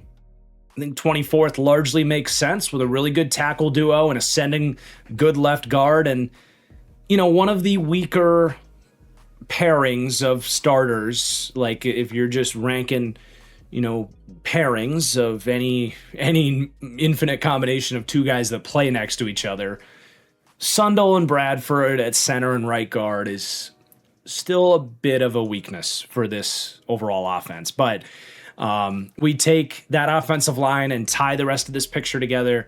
Where do I have the Seahawks offense ranking as we head into the year? And admittedly, it's probably not as high as Seahawks fans would like to see. It is 20th. And pretty heavily split, too. They are 14th for passing games, so still in a pretty good spot, moving the ball through the air. But the run game especially takes a big hit here. They come in projected as my 31st ranked run game, and they were, of course, a good bit better than that last year. They pushed top 10 for offensive DVOA, for example, last year. But you take away Clint Kubiak and your starting running backs, other teams get healthy, whereas admittedly the Seahawks did have one of the healthiest teams in the NFL last year. You know that doesn't hurt the Seahawks, but it helps a lot of other teams getting guys back healthy, and the Seahawks start to dip down in the projections for next season. But if the coordinator can prove to be good, and if Jadarian Price can prove to be good, you should be right back to a top half of the league offense at least, which, not to spoil the entire upcoming segment, but this Seahawks defense is pretty good. So if you could just get this to be the 15th best offense in the league, can the Seahawks be Super Bowl contenders again? Yeah, I think that's still very much possible. Hence why they rank 6th in my power rankings, despite their floor ranking on offense being 20th here. But let's flip over to this dark side of the moon here with the Seahawks defense. And we will start up front and take a look at their offseason changes on the defensive line. And on the interior, really no change. They don't lose anybody. They add Devin Eastern out of Minnesota in the 7th round, so pretty much nothing. With all due respect to a Golden Gopher there. But on the edge, they do lose Boye Mafe. This is part of that championship task. The cost of winning here is guys get expensive. You got to start to make some decisions on who to keep, who not to keep. And Boye Mafe getting a nice payday by the Cincinnati Bengals. After playing 48% of their snaps last year, he's gone. And they're trying to supplement that with a cheaper veteran in Dante Fowler Jr. But I did say downgraded at edge. But they're still in really good shape with this defensive line. Just one of the better, deeper, more balanced D-lines in the league. They came in ranked tied 7th to 8th for D-line overall, 7th to 13th for pass rush, so right in the fringe of top 10 as a pass rush, and 6th to 8th for D-line run defense. And I actually want to start on the interior with these Seahawks because I think this is the best commodity asset that this D-line has, is the pairing of Leonard Williams and Byron Murphy, who I do look at as the two best players on this defensive line. And honestly, I think Sean McVay said it best. I can't remember where I saw him say this, but talking about this Seahawks defense and how on paper you look at Leonard Williams, Byron Murphy, they both play around 300 pounds. You would look at them in a defense that lives in nickel. They played more nickel defense than any defense in the league, which puts a ton of pressure on a two-man front, in between the tackles to take on double teams, not get driven back, and get off blocks and make plays too. And these guys, both of them, Leonard Williams and Byron Murphy, they just punch above their weight class and together make for one of the best interior run defense duos in the league. And they're both really good pass rushers too. So let's give these guys some isolated individual breakdown. Leonard Williams has been such an awesome addition for this Seahawks team. He's played his best football here and specifically under Mike Macdonald. He's such a fun chess piece for Macdonald to kind of move around, and especially as a pass rusher, like isolate some advantages. He's got enough of a bull rush. He is one of the best just stuntmen for all of the crazy shit that Mike Macdonald does. And I think if you want to really get into the fan discourse and the ratings and 84 rush rating on Leonard Williams is where I'm at with him, which is a really good mark. I think a lot of Seahawks fans might want to see that even higher. And my case against that is that he does get a lot of help from the system, where a lot of his stuff does come as a looper and the athleticism he brings to the table. And it's not that that isn't a valuable thing to have. It's just that that's a much more common, replicable, I think is the word, skill set to have. But again, not that an 84 rush rating isn't highly respectable. But yeah, he's got a really good ability to win one-on-one reps, a good power to speed ability as well, where he can kind of do the shock and go thing, uses agility and bend to get around guys that just don't quite have the twitch to keep up with him. Even though Leonard Williams is 32 years old, he's still able to out-athlete a lot of guards and centers and even tackles at times that he gets matched up against.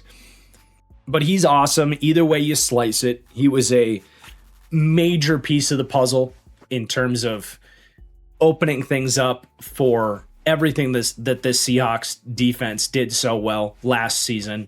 And then you got Byron Murphy, who I put the up arrow on him. Last year was really his rookie season in my mind, because his first year was really deterred by injuries. He played a little bit, but was clearly not the same guy. And you were very quickly reminded last year what a healthy Byron Murphy can look like. And he is maybe a little more rough around the edges than a Leonard Williams. But, dude, this is a built-in-a-lab 3 technique. Man, his raw power at about 305 pounds and playing at about 6'1", 6'1.5", he is just low, compact, and strong as shit.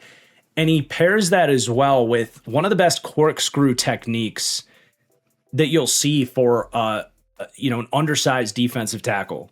And okay, 305 isn't undersized, but it is undersized, kind of like Sean McVay was talking about, for someone that you are asking to take on as many double teams and even play the nose. Like 305 is undersized for that type of ability, but his ability to drop that dead leg, get those two guys to basically have nowhere to go, and then at the right moment to just have it's everything, right? It's core strength in your abs, it's explosiveness in your lower half to be able to pop back up and then accelerate out of that to make plays against the run. It's rare. It is like the underrated backbone of just about everything they do, like the ability to live in nickel. And we talk about like, if you can have a front four that can help stop the run, that just changes the entire math of your defense, right? Like that's the whole talking point of this entire defense during Super Bowl week, right? Byron Murphy's corkscrew technique might be the most important asset of that, in combination with like Nicky Manwari and that whole conversation that we'll have with him as a hybrid player. But Murphy, not even 24 years old yet, last year was his first fully healthy season. He's probably still getting better as a run defender. And I think he's absolutely just scratching the surface as a pass rusher, where he still had the 9th most pressures in football last season in the regular season. If you include playoffs, he was 6th most. Dude, he is just getting started. I mean, he's got different pass rush moves that are in there, but I think he's just starting to learn like when to set things up, when to go to what, perfecting those moves. I mean, he's got, with that combination of his athletic ability, I mean, you see him make some of these tackles in space, and you're like, that dude moves like a fucking linebacker at 305 pounds. It's crazy. So you have that like combination of athleticism and just compact natural play strength. His rip move is disgusting. He can bull rush you. He's got various, swipes and hand usage things that I think he's definitely got. That's his biggest room for improvement. Dude, Byron Murphy is the biggest piece on this defense that I look at and say, if you're asking, can the Seahawks defense be even better than they were in a Super Bowl season? The biggest piece I would circle to say yes would be Byron Murphy taking another leap. Reminds me a little bit of like Jalen Carter after his first season, where it's like, all right, it's all in there. Can he ramp that thing up? And, Jalen Carter last year was a weird season, but 2024, Jalen Carter definitely took that leap. I mean, can Byron Murphy be, the door's kind of open. Can he be the best interior defensive lineman in the NFL this year, or top 2, 3? I think that was always his potential. So he is definitely the guy I'm most excited to watch this year on the Seahawks defense, and is potentially the most underrated part of this whole picture, which is pretty crazy to say considering he's a first round pick. But yeah, that duo is what is the baseline backbone of these respectable rankings for this D line. But you have, even without Boye Mafe, a pair of very capable starting edge defenders. DeMarcus Lawrence, in what seems like it's going to be his final season at 34 years old, still one of the best run defending edge rushers in the entire league. And he also pairs with that interior duo to be a huge reason why this team is able to get into third and pass situations where, yes, they have individual isolated pass rushers that can have success one-on-one, but that's where Mike Macdonald, I think, for all the things that Mike Macdonald does so well, I think the comprehensive book on everything he brings to the table as a pass rush designer, whether it's through stunts and loops or the 5-chair analogy with his scheme and how they coach everything up with their blitz package, that's where you absolutely feel Mike Macdonald as if he were actually on the field elevating this defense. So just to get to those moments where the scheme can do so much of the heavy lifting, it's more the Jimmies and Joes that help them get there. And DeMarcus Lawrence, a huge part of that. And a lot of these aging vets have less interest in doing that dirty work that doesn't get as much of the praise. DeMarcus Lawrence has been as good as he's ever been as that heavy-handed edge rusher. You do see I think when you really get into like the moments where he has one-on-one pass rush opportunities, he's still got power. He still has,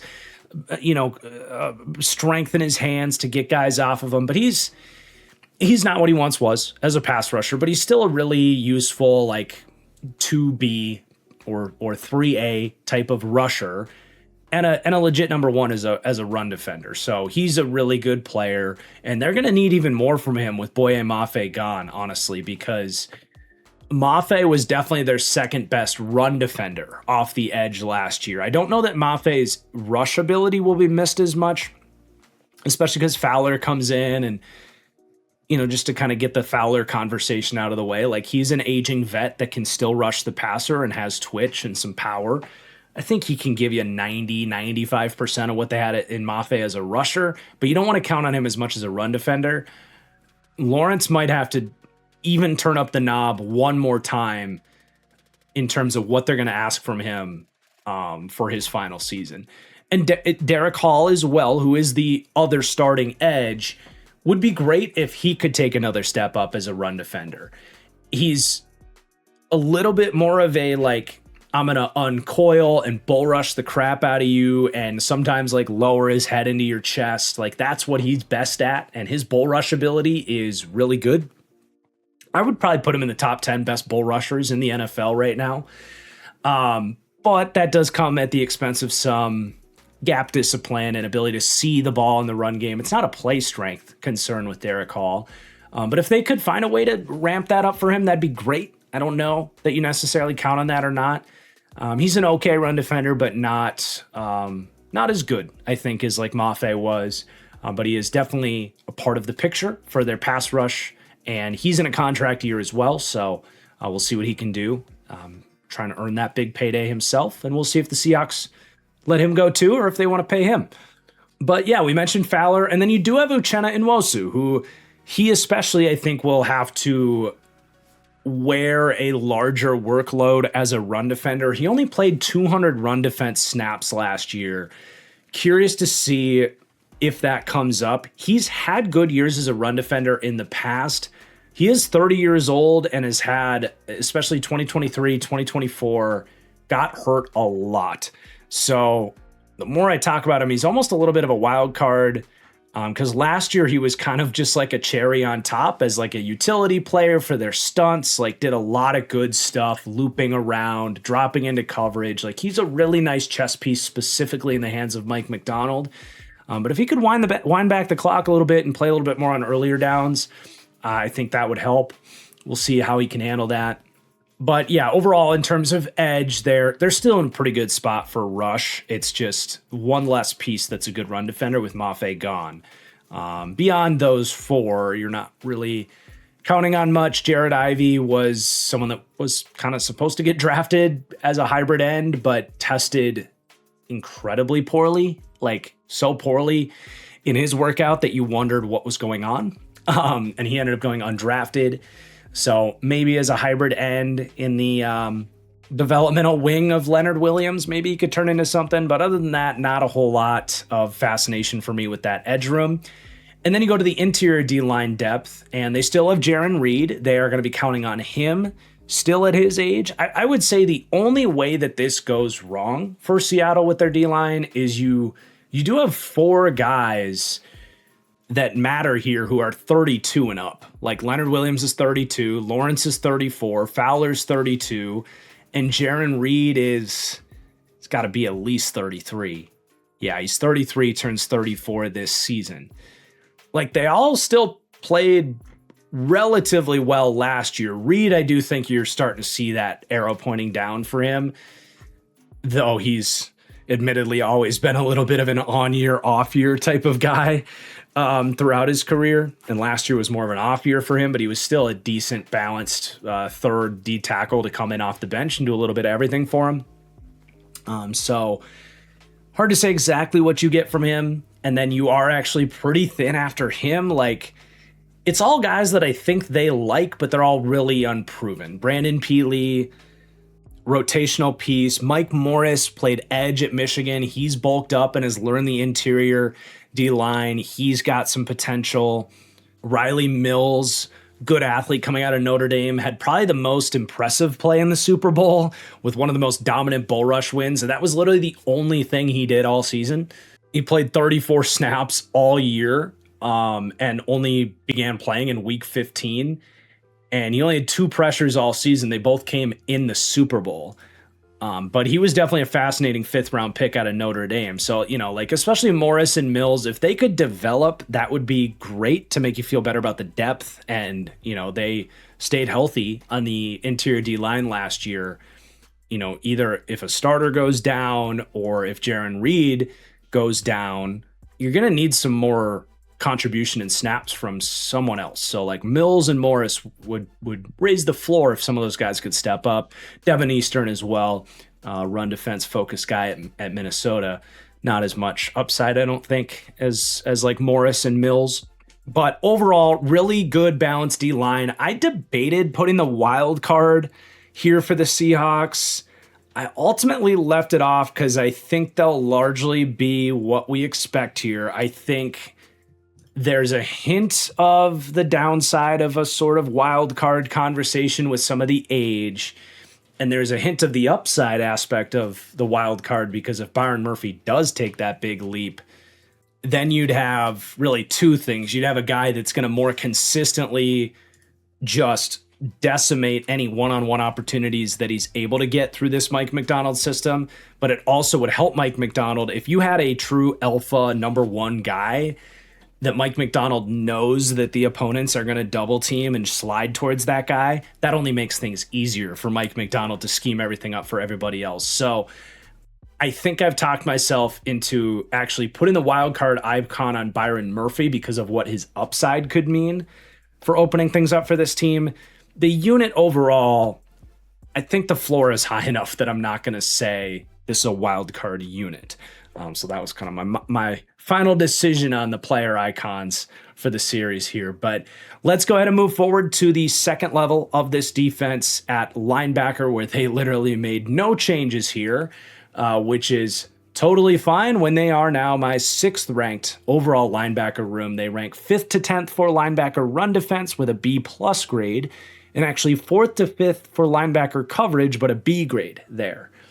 And just like we did with the Chargers in this system, got to bake in Nick Emmanwori as a quasi linebacker here. 35% of his snaps came legitimately as a linebacker, whether it is on the ball as almost a edge player, depending on the formation they're going against, where sometimes he'll walk up against a tight end or a condensed slot wide receiver, but especially as a weak side linebacker, occasionally more of a box linebacker / true strong safety within 5.5 yards of the line of scrimmage on like your dime package situations. He is around the box a lot. And I think too, especially for a team that they don't run 4-3 like so many teams would run.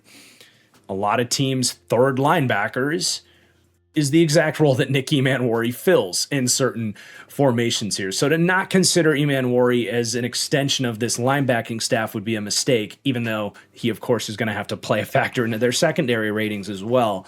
But just as we're going down this path, like he especially helps elevate their linebacker coverage rating. Yes, he can double as a linebacker, and if you're just comparing him to other like weak side backers, he can do a lot of the same backside run and chase, hit, fill the run type of stuff. Absolutely. The fact that he's still an adequately rated run defense linebacker for me is a testament to his hybrid nature. But the fact that they can keep him out there against play action and slot corners, and he can run down the field and do what he does in coverage, that especially is a rare asset that this team has. And, that's going to have to help improve their linebacker coverage rating for me. But we'll come back to Emmanwori, of course, when we get to the secondary next. Let's talk about their starting linebackers with Ernest Jones and Drake Thomas and a little bit of Tyrese Knight as well. But Ernest Jones, as your LB1, really good player, has been a phenomenal addition from John Schneider and this team. He is up there. I would say top 10 as a true run defending linebacker. The block take on ability, the strength in his arms. He can get off blocks. He scrapes over the top. He's got really good instincts. That's the best thing he brings to the table. I'll say this, like, it is so easy for players to be misrepresented by raw interception numbers. And Ernest Jones did have 6 interceptions last year. That's not fully representative of him as like this incredible coverage linebacker. It's not. He's a good athlete. He's a little stiff. He's got pretty solid zone IQ. Not the best man-to-man guy. I think he's a reasonable coverage linebacker right in the middle of the league there. But just like, go watch his interceptions. Like, there's a lot of luck involved, and he's, of course, going to benefit from having this incredible defense around him. So there's a lot more opportunities for a ball to fall in his lap, and there certainly were about 4 of those last year.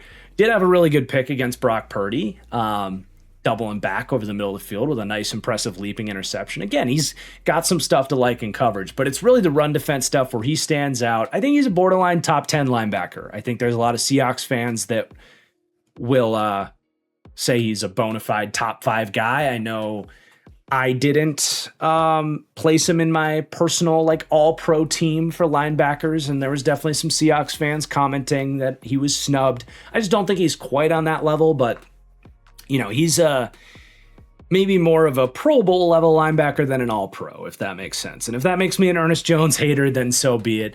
But that's where I'm at with him right now. And then Drake Thomas really won this job last year for his instincts and I think understanding of everything they're doing from a coverage standpoint. And I mean, credit to him, man. He is the opposite of traitsy. He's got decent, hip fluidity and okay speed, but he is undersized, like not what you would circle and say that's going to be a starting linebacker in the NFL, but he's made it work.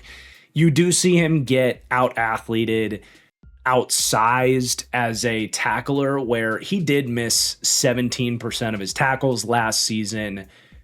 That's abysmal. That's a major weakness in his profile.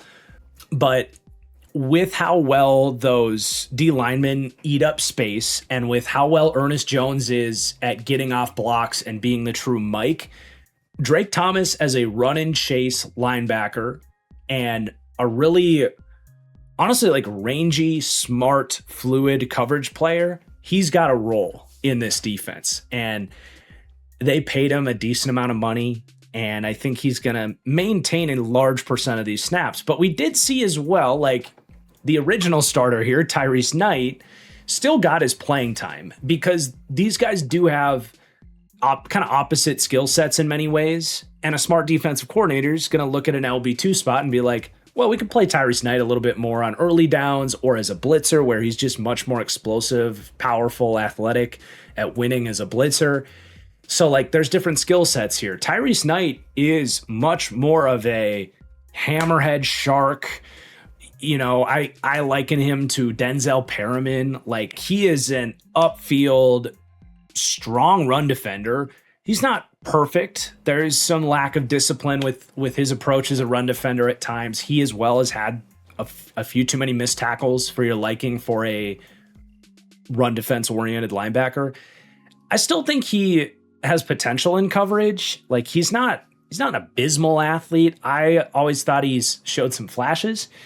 But clearly Drake Thomas is just ahead of where Tyrese Knight is in that sense. But as far as a backup linebacker goes, I mean, he's about as good as they come. I think Tyrese Knight would start for about half the teams in the league.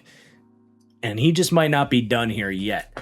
So it's great to have him as depth. And then you've got, honestly, like, okay, Patrick O'Connell's played a little bit. They seem to like him for what he is.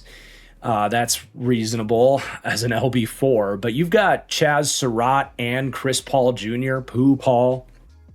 Both these guys are kind of like, mid to late round draft crushes of mine. Chaz Surratt hasn't really gotten an opportunity, but I feel like he's played decently well whenever he's gotten, a drive here, a game there, whatever it's been. He was a quarterback still, like I can't remember if it was early in his time at North Carolina or out of high school, but like he's kind of got the ability to see the game from a different perspective, but is maybe not as built or as well-rounded as a linebacker. But I still think there's an athlete with some instincts in there. And then Chris Paul Jr., like woefully undersized. He was a player that if he had longer arms, especially, like he was in like the first percentile for arm length, which I do think ultimately matters as a linebacker. It makes it really hard to take on blocks and even harder to finish as a tackler.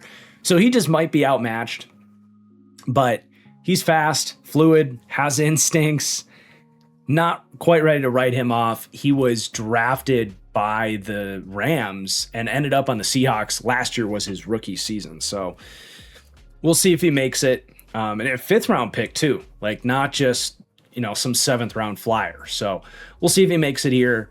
I think it's certainly one of the deeper, more complete linebacker rooms in the league. And that's reflected in the rankings here as well. So they're in good shape at this level, the defense. And then let's go to this secondary where they are also witnessing some losses here in terms of the, comparing to last year's defense.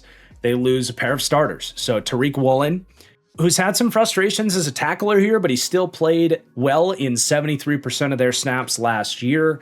So he's a loss. And then they also lose Kobe Bryant, their starting safety. And not just that, a piece that they spent their 2nd pick trying to replace the Kobe Bryant shoes in many ways with Bud Clark. He goes down with an injury. He's going to miss multiple months, is what I've heard. At some point, he might show up as an addition, but that's a bummer that he gets hurt as well. So they have less talent in this secondary, I would say, than they had last year, and at least for the first couple months, especially. And I don't think that is controversial to say. I said downgraded both at cornerback and safety. But in addition to them drafting Bud Clark, they did at least like completely restock the shelves at cornerback. None of these are definitive answers, but there's a lot of new bodies in that cornerback room that was quite thin. And it's a good thing that team stayed healthy last year. When you look at this offseason, they're like, wow, they really did not like their cornerback depth. They dodged a bullet there.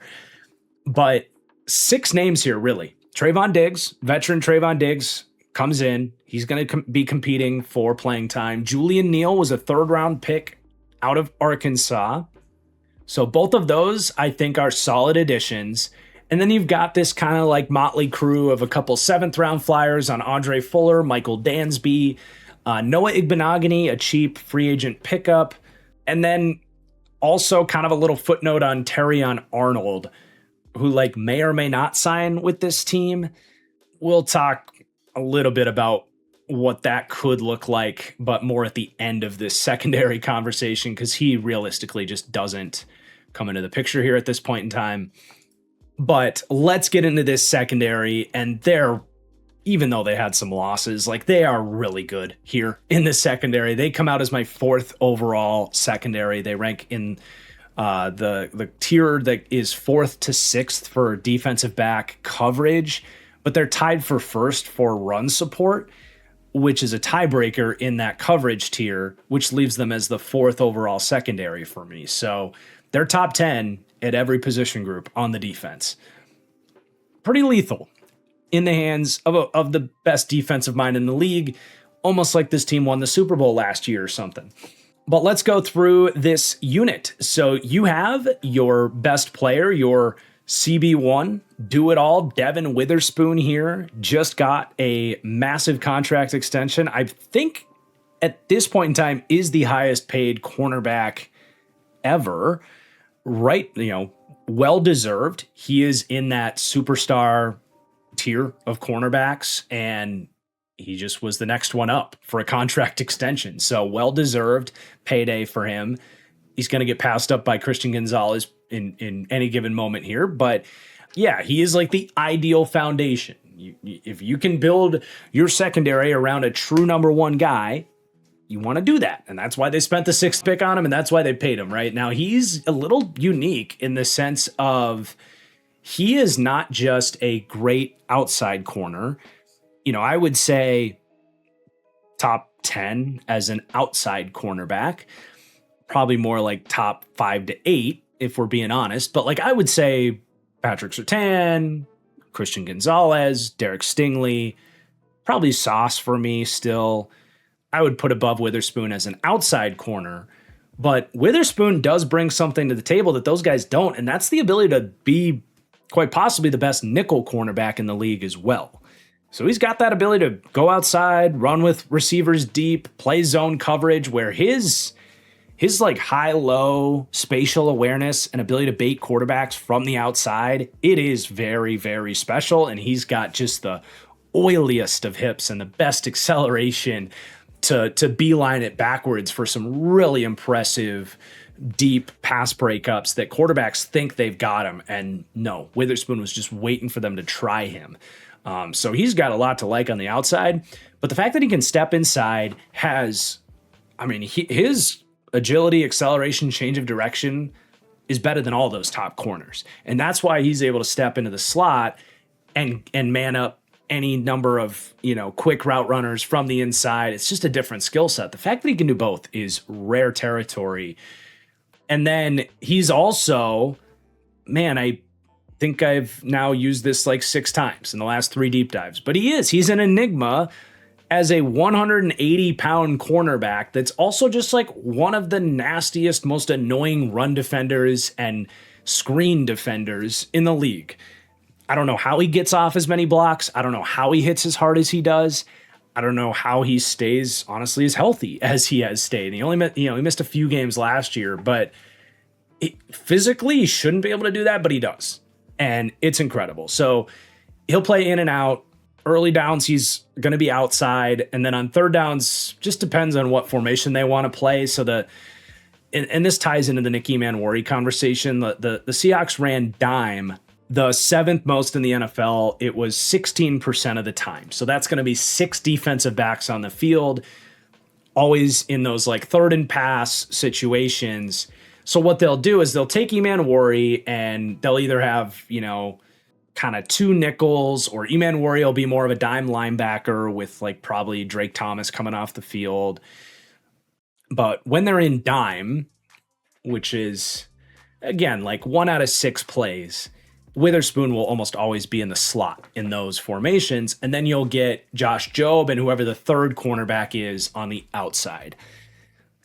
So that's just kind of the formational structure of how this all plays out and kind of how the pecking order works here. But as we continue to talk about the rest of the players here, let's focus on those corners next. So Josh Jobe steps in as this team's true CB2 after him and Woolen were kind of a little back and forth with it last year. I'm slowly coming to trust Josh Jobe more. I still have some concerns on tape that he's just not the ideal athlete to be a starting corner. He's very grabby. And I was waiting all year for like some backbreaking pass interference call against him to hurt the Seahawks in a big spot. It just didn't happen. So I don't know. I'm kind of 1 foot in, 1 foot out now on Josh Jobe. I do understand they love his ability to rally and tackle. It was the baseline reason why he's kind of edged out Tariq Woolen, because in only 16% dimes, so 84% of the time when they're not in dime, they want these guys to play off zone, tackle, and make sure that you can keep teams in third and pass, third and long. They really value that. It's also why we talked about this during the draft stream. It's like the 2 guys they drafted were 2 of the only corners in this entire draft that were over 200 pounds, with Julian Neal and Andre Fuller, who happen to be pretty good run defenders. So they definitely value that in this CB2 role, especially. And they'll take a lesser athlete, a less consistent coverage player, and maybe they'll take a little bit more of a risk with a penalty-prone player to trade off for that run defense. But beyond that, you have somebody else is going to have to step into their third cornerback role. Now, of course, in most of their snaps, Nick Emanwari is their slot cornerback. But just to kind of stick with the corners to round out that position group, they're going to want someone to be able to play outside corner and play zone coverage and potentially get you some interceptions, maybe not play a lot of man coverage and maybe not be the most lockdown guy. That's what Tariq Woolen was for them at like the highest level. Well, that kind of describes Trayvon Diggs, doesn't it? And if you were to circle what role Trayvon Diggs at this stage in his career could be pretty good at, I actually could see this working. Now, he's still pretty buried on the depth chart. He just got here like last week. But I look at the rest of these guys, and I would not be the least bit surprised if Diggs is out there sooner rather than later. So that's who I really put up there first for that CB3 job. But it is a position battle. So I don't know. I'm cautiously optimistic that Trayvon Diggs, like, could he play 600 snaps and have 4 interceptions, end up in a spot where he's not terribly exposed for a lot of his coverage deficiencies that are in his game and always have been in his game, but are even worse now as he's kind of regressed and he's had some injuries and stuff. Like, I'm cautiously optimistic that he can play pretty well as a signing here and give you, I don't know, 80% of what Tariq Woolen gave them in that role. But you've got a bunch of other names. Like Julian Neal was a 3rd round pick, was banged up a little bit earlier in his rookie offseason, so he's going to be a little bit behind the 8 ball in terms of getting out there. But, I wouldn't be surprised if they like him as a long-term Josh Jobe vision type of, that's what they really like about him is he's big and plays zone coverage. He's got a lot to prove as a coverage player, but I think it was a decent enough pick. I think at a 4th round grade on Julian Neal. They take him in at the end of the 3rd. So sure, we'll see what he can do. Noah Igbenogany, again, sure, veteran that has had a lot of deficiencies in terms of discipline and early down stuff, but in a dime cornerback role that can be sheltered. Could he also have some success? Maybe. Nehemiah Pritchett, likewise. Like, I loved his off zone.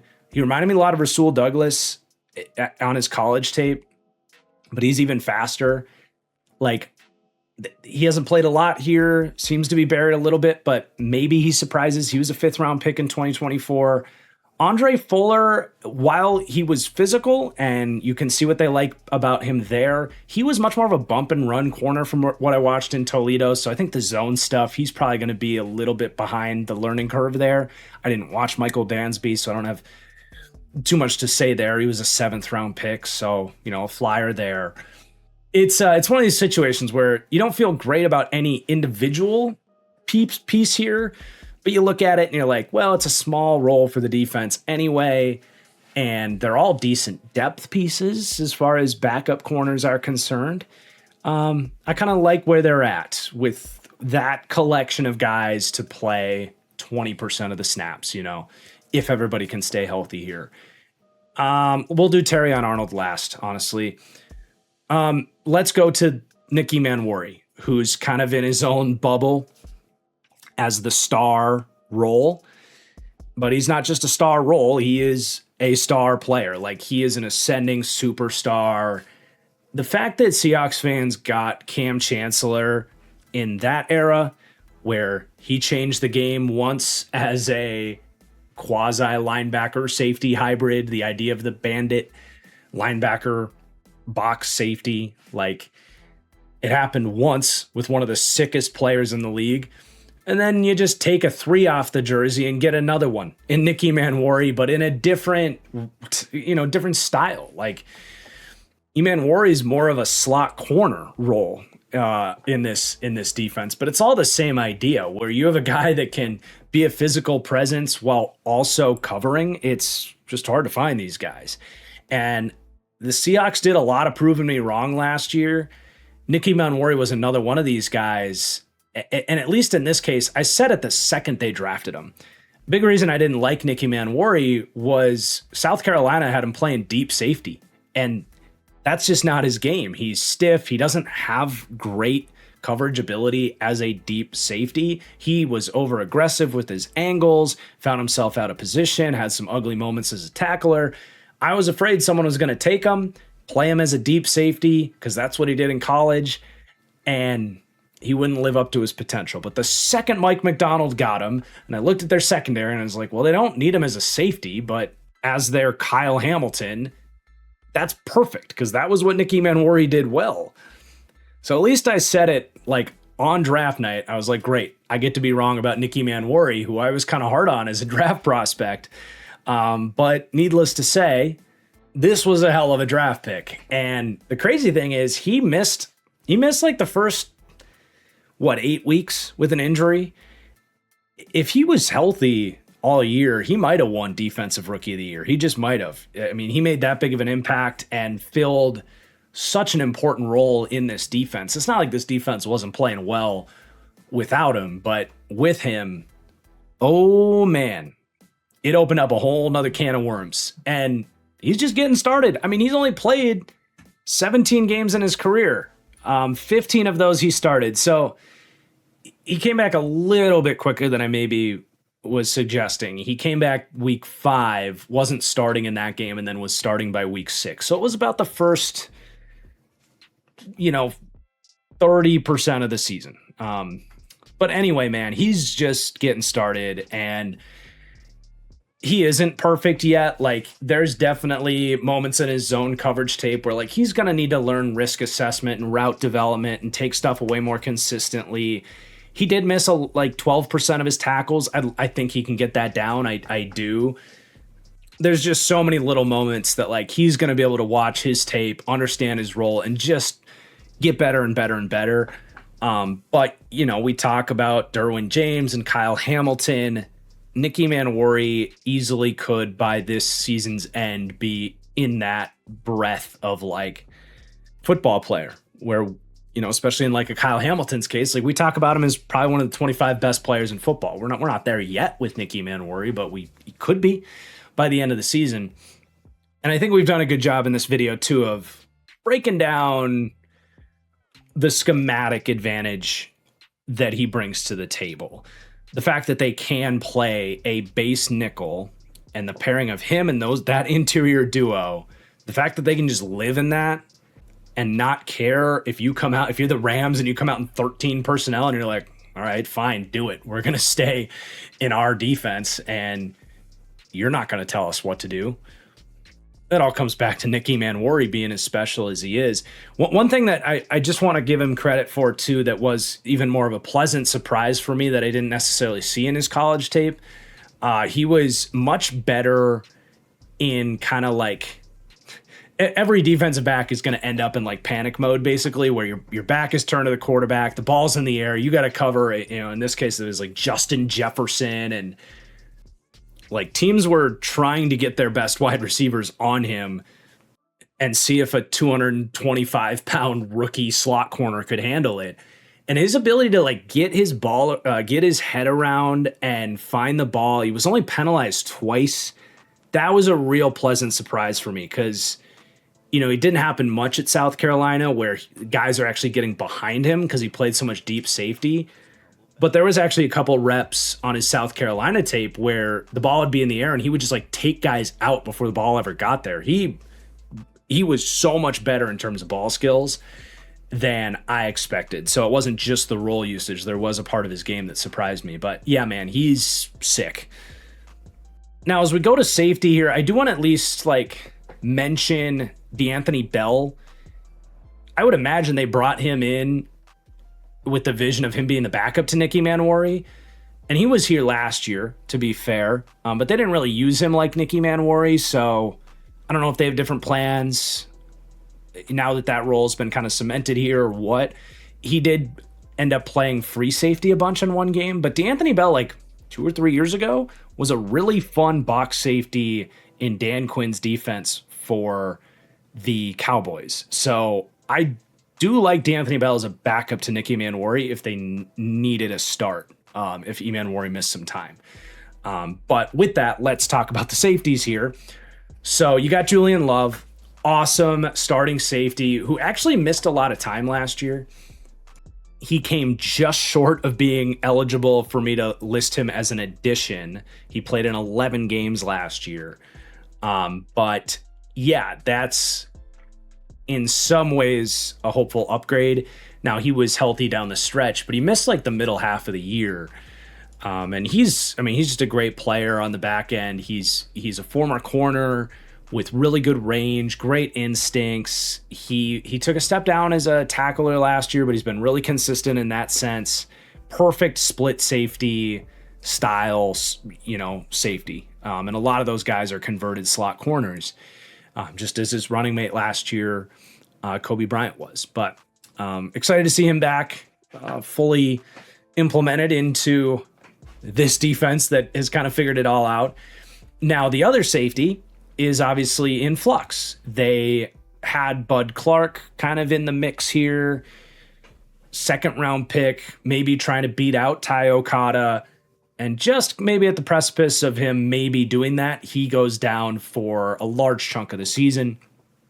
We'll come back to him in a second. But Ty Okada, he's a fun prospect, really traitsy dude, like unbelievable kind of RAS testing profile coming out of Montana State. Definitely in that split safety mold where he's only 5'11" on a good day, 190 pounds, like not that big, but he can move on the back end. Athletically, like not terribly different from like Julian Love. And he's had some really good moments of making plays on the ball, been a pretty decent tackler. I think they like him quite a lot. And it's not like he's some undrafted pickup with no upside. Like you see that testing profile, more of a kind of like diamond in the rough type of profile where he came out of, totally unknown out of Montana State. So yes, you lose Bud Clark, but I don't think you're sweating it too much. Ty Okada might have beat out Bud Clark anyway. And I think now with a, clear runway, you don't have Bud Clark potentially taking his job. Wouldn't be stunned if Ty Okada just kind of edges him out and they've got a great third safety that they can kind of eventually find a plan for. But I wouldn't be stunned if like we get through the year and Okada made the most of this opportunity. And you can understand why they weren't going to just like give the job to Ty Okada. You can understand why they wanted to draft someone and challenge that position group. But yeah, wouldn't be stunned if Okada locks this in as a starting safety, and we'll kind of see what that means for Bud Clark in the long run. But I do like Bud Clark as well as a prospect. Incredible coverage tape, like really impressive. There's you obviously have like your first round guys that stand out to you, but as far as like day two coverage tape for safeties, Bud Clark's was really fun. A ton of pass production, great instincts, and a split safety defense that he played at TCU. His issue was like very clear cut. If he can't learn how to tackle, he's not going to stick in the NFL. He had a brutal missed tackle rate in college. Just really needs to learn how to break down at the tackle point, wrap up. If he can learn to do that, he could be an awesome player. Unfortunately, we're going to have to wait quite a while to see if he can figure that out. Beyond that, you got AJ Finley, profiles as a backup safety, had some fun tape coming out of Ole Miss. Mentioned DeAnthony Bell. Rodney Thomas has started a lot of games in the NFL. I actually don't know if they just brought him in after the Bud Clark injury, or if he's been here, but as far as depth goes, you could do worse there. And that does round out your secondary, although I did say I was going to come back to Terrion Arnold. There's a lot of guys to talk about here. I'll try to keep this quick. They may or may not sign him. They brought in Trayvon Diggs after it was announced that they were going to sign Terrion Arnold, and it's already a very crowded cornerback room, so there might be a little bit of a double take going on there, and Arnold and his agent might be looking at other opportunities because I don't think there's a roster spot for Terrion Arnold right now. I don't. But the thing is this isn't like, like when Kareem Hunt got kicked off the Chiefs or Alden Smith, back in his troubled times. Those guys, you at least were like making a deal with the devil where at least when he's on the football field, he's going to help your team. Dude, Terrion Arnold, like, he did nothing but hurt the Lions when he was on the field. Looked every bit a complete first round bust and then just does about as big of a knucklehead thing as you can do. He did always have better like zone instincts and ability to move out in space and like bait the quarterback. Like, I think he would be a better fit in an off zone system than playing a bunch of bump and run like Detroit asked him to do. So I could see the fit. But yeah, I mean, that's the extent of Terrion Arnold. Like, if they bring him in, I don't think we see him play much this year at all. I think it would be like, hey, you gotta fit in here and show us that you like want to get better and earn some time, because we got like 4 other corners that we want to play before you. So, you know, could he actually have success here in the long run? Yes, but we are a really long ways away from that. So let's move forward and show the final ranking for this Seahawks defense. And it's actually pretty crazy that they came out as my 3rd ranked defense, because there are just a couple of nutty defenses left that we haven't done in this series yet. But that's not to say the Seahawks aren't right there with them. All 3 of my top 3 defenses are kind of in a tier of their own. But they are my number 1 ranked run defense, my 3rd ranked pass defense. The complete and utter balance that this team has is absurd. If there's anything to say, it's like they don't have as much superstar talent as, I don't really want to spoil it yet, but our other 2 top defenses. I do think if Byron Murphy and maybe Nicky Manwari breaks into that, you know, ranking for me as well, you're getting closer to that territory. So there's a chance that statement changes. But the balance and coaching that the Seahawks have is essentially unmatched. So unbelievable championship caliber defense once again for Seattle, even though they lost some pieces this offseason. Now let's talk special teams here as well, which is a fun conversation for the Seahawks. They actually come in ranked my number 1 special teams. Really just every box checked. The PFF and DVOA team grades really liked them last year, 8th and 2nd respectively. You have a top 5 ranked kicker in Jason Myers. Historically, Myers has been an on-year, off-year roller coaster, so hopefully that trend has been bucked, which I think the last couple of years it has been more steady for him. The number 1 ranked punter, an elite punter in Michael Dixon, who has absolutely reached his upside as one of the better punting prospects we've seen come out. And then you also have one of the best returners in the league in Rashid Shaheed, who's tied for the highest returner grade. Oh, and they also have an elite team culture and a ton of depth at linebacker and safety to cover kicks. This is the best special teams in the league, which was an underrated aspect of their run last year. And special teams can be difficult to like trust year to year that it's going to sustain and be predictable. Like, really the only thing would be Jason Myers having a down year. But as far as trusting that you're going to have a great special teams again, I think this is as good as it gets. Oh, and hey, why not have a Harbaugh as your special teams coach too, with Jay Harbaugh? That doesn't hurt either. So all the foundations have been laid here with our 20th ranked offense. Certainly some more questions there, but 3rd ranked defense, 1st ranked special teams, the 6th overall team. I do want to recap this team's strengths and weaknesses, as well as what their most important pivotal factors are with my handy dandy Venn diagram here. And then I will get into what their schedule looks like and what my actual win total prediction is for this 6th ranked Seahawks team. So like I said, we are in a different category of football teams where the weaknesses and wild cards, those lists they're shrinking as we get to the top of these rankings. The floor of the Seahawks and our 6 remaining teams, it's just a little different. So it's not that they don't have any weaknesses, but it's pass protection, which, you know, not all weaknesses are created equal. Like, relative to the rest of the league, the Seahawks were again ranked in a cluster that was 23rd to 29th. So on the high end, they're still 23rd is okay, 29th not so okay. relative to the rest of the league, their pass protection is weaker, but I don't look at it as like a backbreaking weakness either. You just got to help Anthony Bradford for the most part. And then running back is a weakness on paper right now, but it's also a wild card, which we talked about this. There's a very easy path for their first round pick to just be good, in which case running back, which is the easiest position to find in the NFL, would no longer be a weakness. So while you have a couple things that showed up as a weakness, they're not as big concerns compared to some of the position groups that showed up for other teams, for example. Beyond that, the one remaining pivotal factor, wild card for this team, is going to be that offensive coaching, as we talked about. Big shoes to fill with Clint Kubiak leaving and a unproven Fleury coming in. We're just going to have to see how things look from a play calling standpoint there. But this team has a very nice looking list of strengths.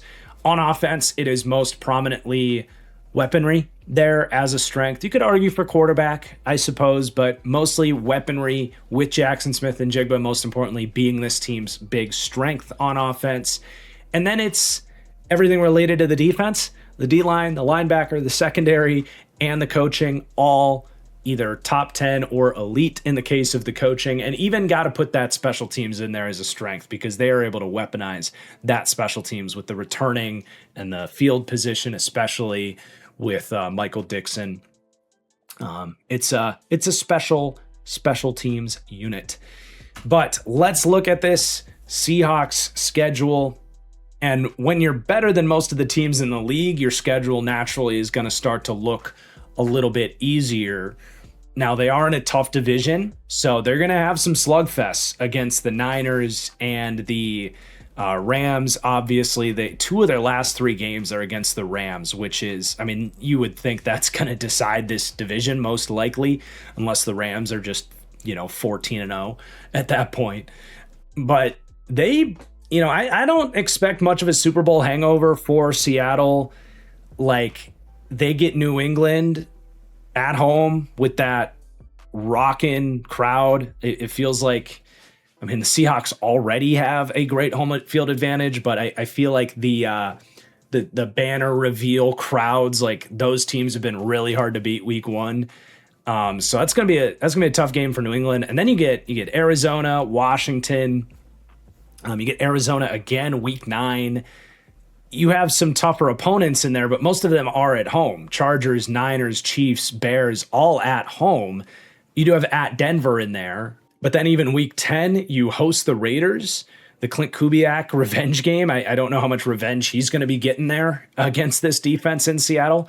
And then you get your bye week. So the first 11 weeks, I don't expect us to be talking about the Seahawks as much of a, Super Bowl hangover regression type of team. As the season goes on, you definitely have some bigger tests, at the Niners, at the Eagles, the 2 games against the Rams, especially, you'll get to make your medal and get a better sense of where you truly stand in terms of the top few teams in the league. But it's a fun schedule that kind of sets up that way. And should be pretty good vibes for the Seahawks this year. I'm expecting another great season. For me, their floor is really high with a 9-win floor. It's hard to have much than a 9-win floor. Like, that is saying, a lot of things can go wrong and you're still going to be a winning football team. It's hard to be in that territory. I think their ceiling is 13 wins. I do, especially if you hit some of those green lights with the offense. If the Fleury hire especially is a good one. I think you could be right back in that territory you were in last year. And I kind of landed in the middle there with 11 wins as my prediction, which, yes, is less than they won last year, but it is higher on their over-under. That is still a bet the over prediction on the Seahawks here. And then division odds plus 210 behind the Rams. The Rams have built a pretty special ball club this year, so I understand that. They are 3rd in Super Bowl odds as well, which makes sense. They won it last year, right? Even though they came in as my 6th ranked team here. But I get it. I do.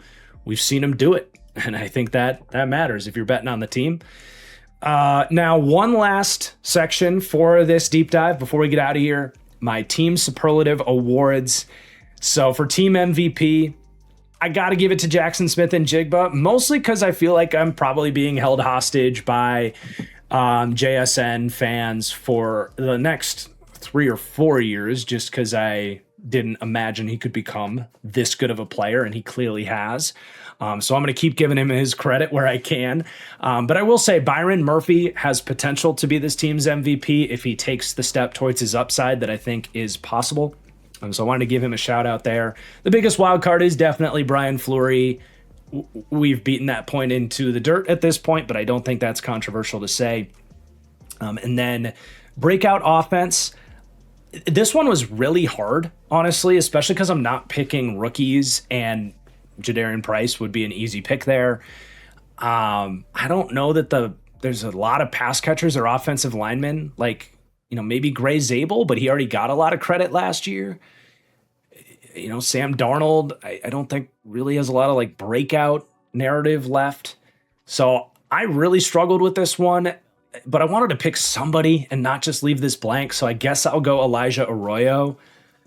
Just, can he emerge as a high efficiency impact on this team? I wouldn't really be taking Arroyo in like fantasy drafts. Like I don't want that to be misconstrued, but can they find a better role for him, get him open more, him show the dynamism and the mismatch ability where, maybe he has 20 catches for 300 yards and 3 touchdowns, and like changes some games with the impact, like passing the eye test more than he did last year, I think could be him breaking through as a better player. Their 2nd round pick last year.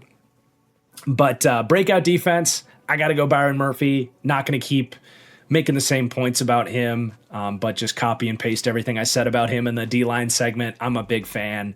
I think he could unlock another layer of upside for this defense. Unsung hero.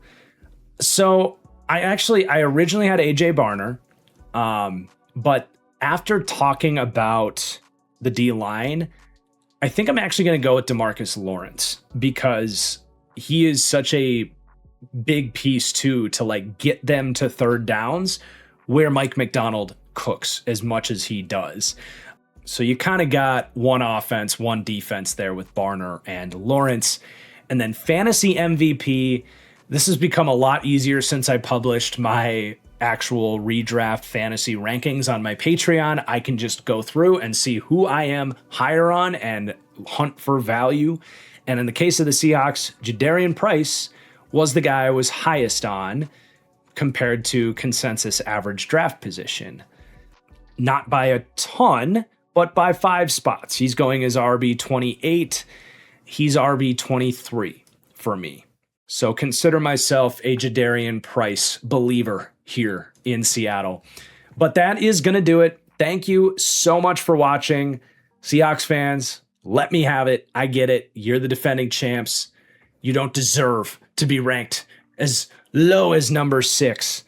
I'll just quote the great Kevin Costner in the movie Draft Day and remind you that we live in a different world. We live in a different world than we did just 30 seconds ago. I was even talking to Seattle, I think, when he makes that quote. But they had some losses. The OC's gone. They were really healthy last year. The board has been reset. And this is where Seattle came in as we head into the season. But obviously, they have a great chance at repeating as well. And excited to watch this team. Please do like the video if you enjoyed, and if you've enjoyed this series, let me know in the comments down below what you think of this ranking. Is this too far of a drop-off for Seattle? Does this feel just right? And who do you think comes in with the number 5 spot in these power rankings? Want to hear from you guys there. Thank you so much for watching, and I'll see you guys in a couple days for the next deep dive because we only got so much time to get these out. And I guess I can just sleep when I'm dead, right?